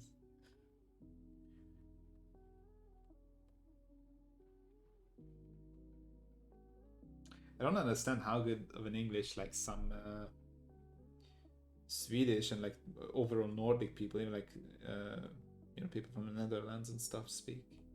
Like, is it just me or is it like a lot more easy for you guys to learn English? Because the languages are like more similar. I don't know, but when I hear like a Swedish person talk, it's like I could take them as, you know, British almost in some cases. I don't really hear that in Hungary. Like if a Hungarian person speaks really, really, really good English, Hungarian still seeps through. It still seeps through. Even if they've like lived in America for like 20 years or something. It's very hard to lose. I don't know why that is, but it's interesting. Yeah, present continuous. Yeah, exactly. There's like 13 times, right, in English? 13 different times you can use. Past perfect, present perfect, past continuous, present continuous.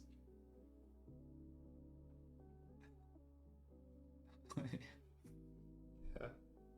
I used to even give like English courses for like entry level exams and stuff because it's really easy in Hungary. Entry level is super rudimentary, sorry. And then I used to give some you know, courses here and there. So I knew all of those things. I couldn't tell you nowadays like what the rules are. I can just know if I just know that if I'm saying something, it sounds wrong. Just go by sound nowadays. I don't really like think about the rules. Like, is it the will or is it the going to? Like all of that stuff. I'm just guessing off of sound. English is not so much easier, but we Dutch people, we have so little use of our own language. Really? Why is that? Like, what do you mean? Oh yeah, I realized that's a thing. Like, almost like with it's a Swinglish thing, right? Even for like Sweden and English, you say Swinglish. It's the same thing with you guys. Like you like go into English middle of talking with like a couple of words and then go back to you know, Dutch. Because actually we do that with my family. Like my brother and I, we just talk in Hungarian and then every second word will be English. Because the English word is better for that thing. Especially for like fantasy and D&D and things like that. So we just talk in a mixture of the two. It's kind of weird, I guess, but it works. So, you know, if it works, don't fix it.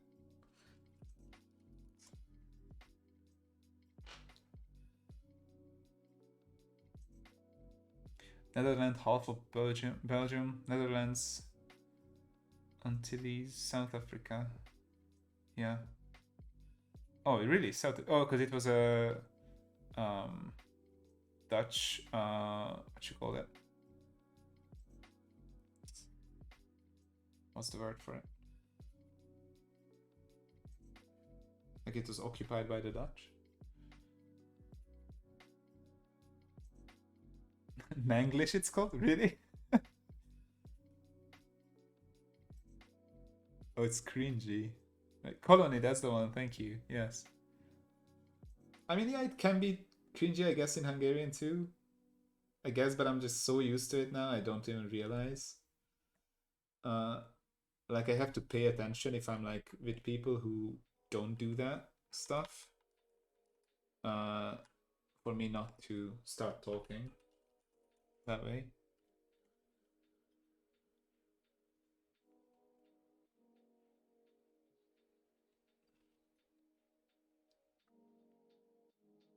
Right, but that makes sense. You wouldn't like tie it together if you like someone asked you though, like similar languages. You wouldn't say like South African and Dutch.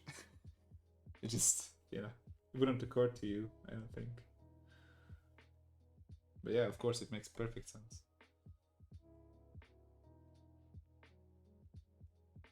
I guess the same with like many Indians speaking decent English. It kind of became part of the culture. And even with like cuisine, right? With things like, English making up Indian food that isn't even in Indian. You know what I'm talking about? Like, same with Americans and stuff, like butter chicken and things like that. Chicken curry and things like that. I don't know if that's the perfect example, but I know there's like British dishes that have nothing to do with India, other than the spices, maybe.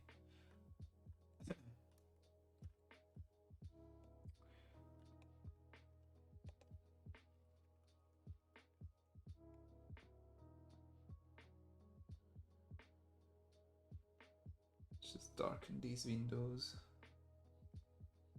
Final touches.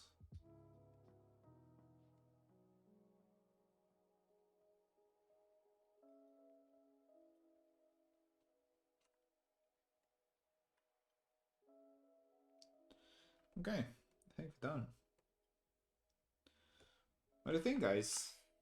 Kind of love this one, to be honest. It's a big ass roof, but it works with those like 2 courtyards in there. It breaks it up. Kind of works.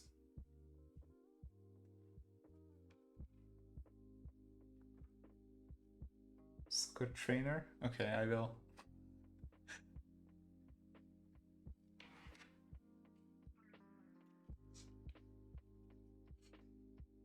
Alright. Nice. Should we do a couple more? Maybe we could do like a couple of statues and stuff. What do you think?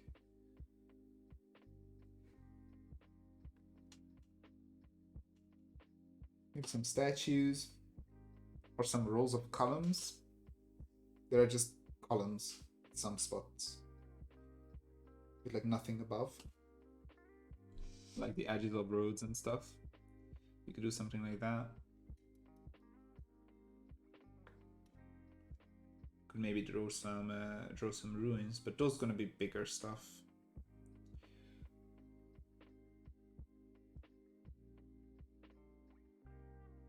Also, it's 1:30 actually, so I might just call it here and have some lunch.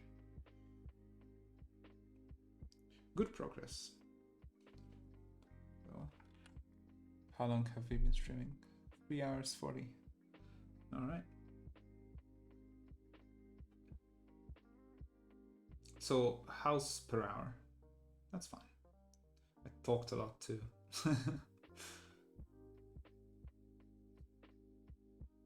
Yeah, back is coming together now very nicely. I'm gonna finish with more houses today later on. I'm gonna post some updates on Discord when it's done.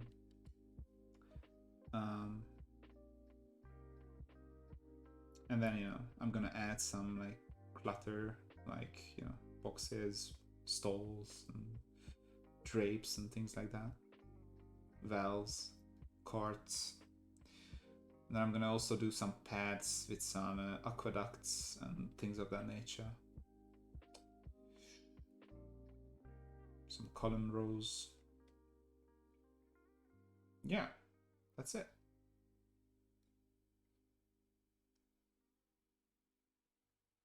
Oh yeah, sure. You can pop it to me on Discord. Alright guys, thank you for dragging along. It was a fun little talk. Good drawings came out of it, I think. They were quite snazzy. Hope you had fun and enjoyed at least some of the ramblings. And yeah, I want to do a lot more streams. I've been on a huge hiatus, but I really think it's good, so I'm gonna stick to it. Yeah, thank you very much. See you around, I guess. Bye bye.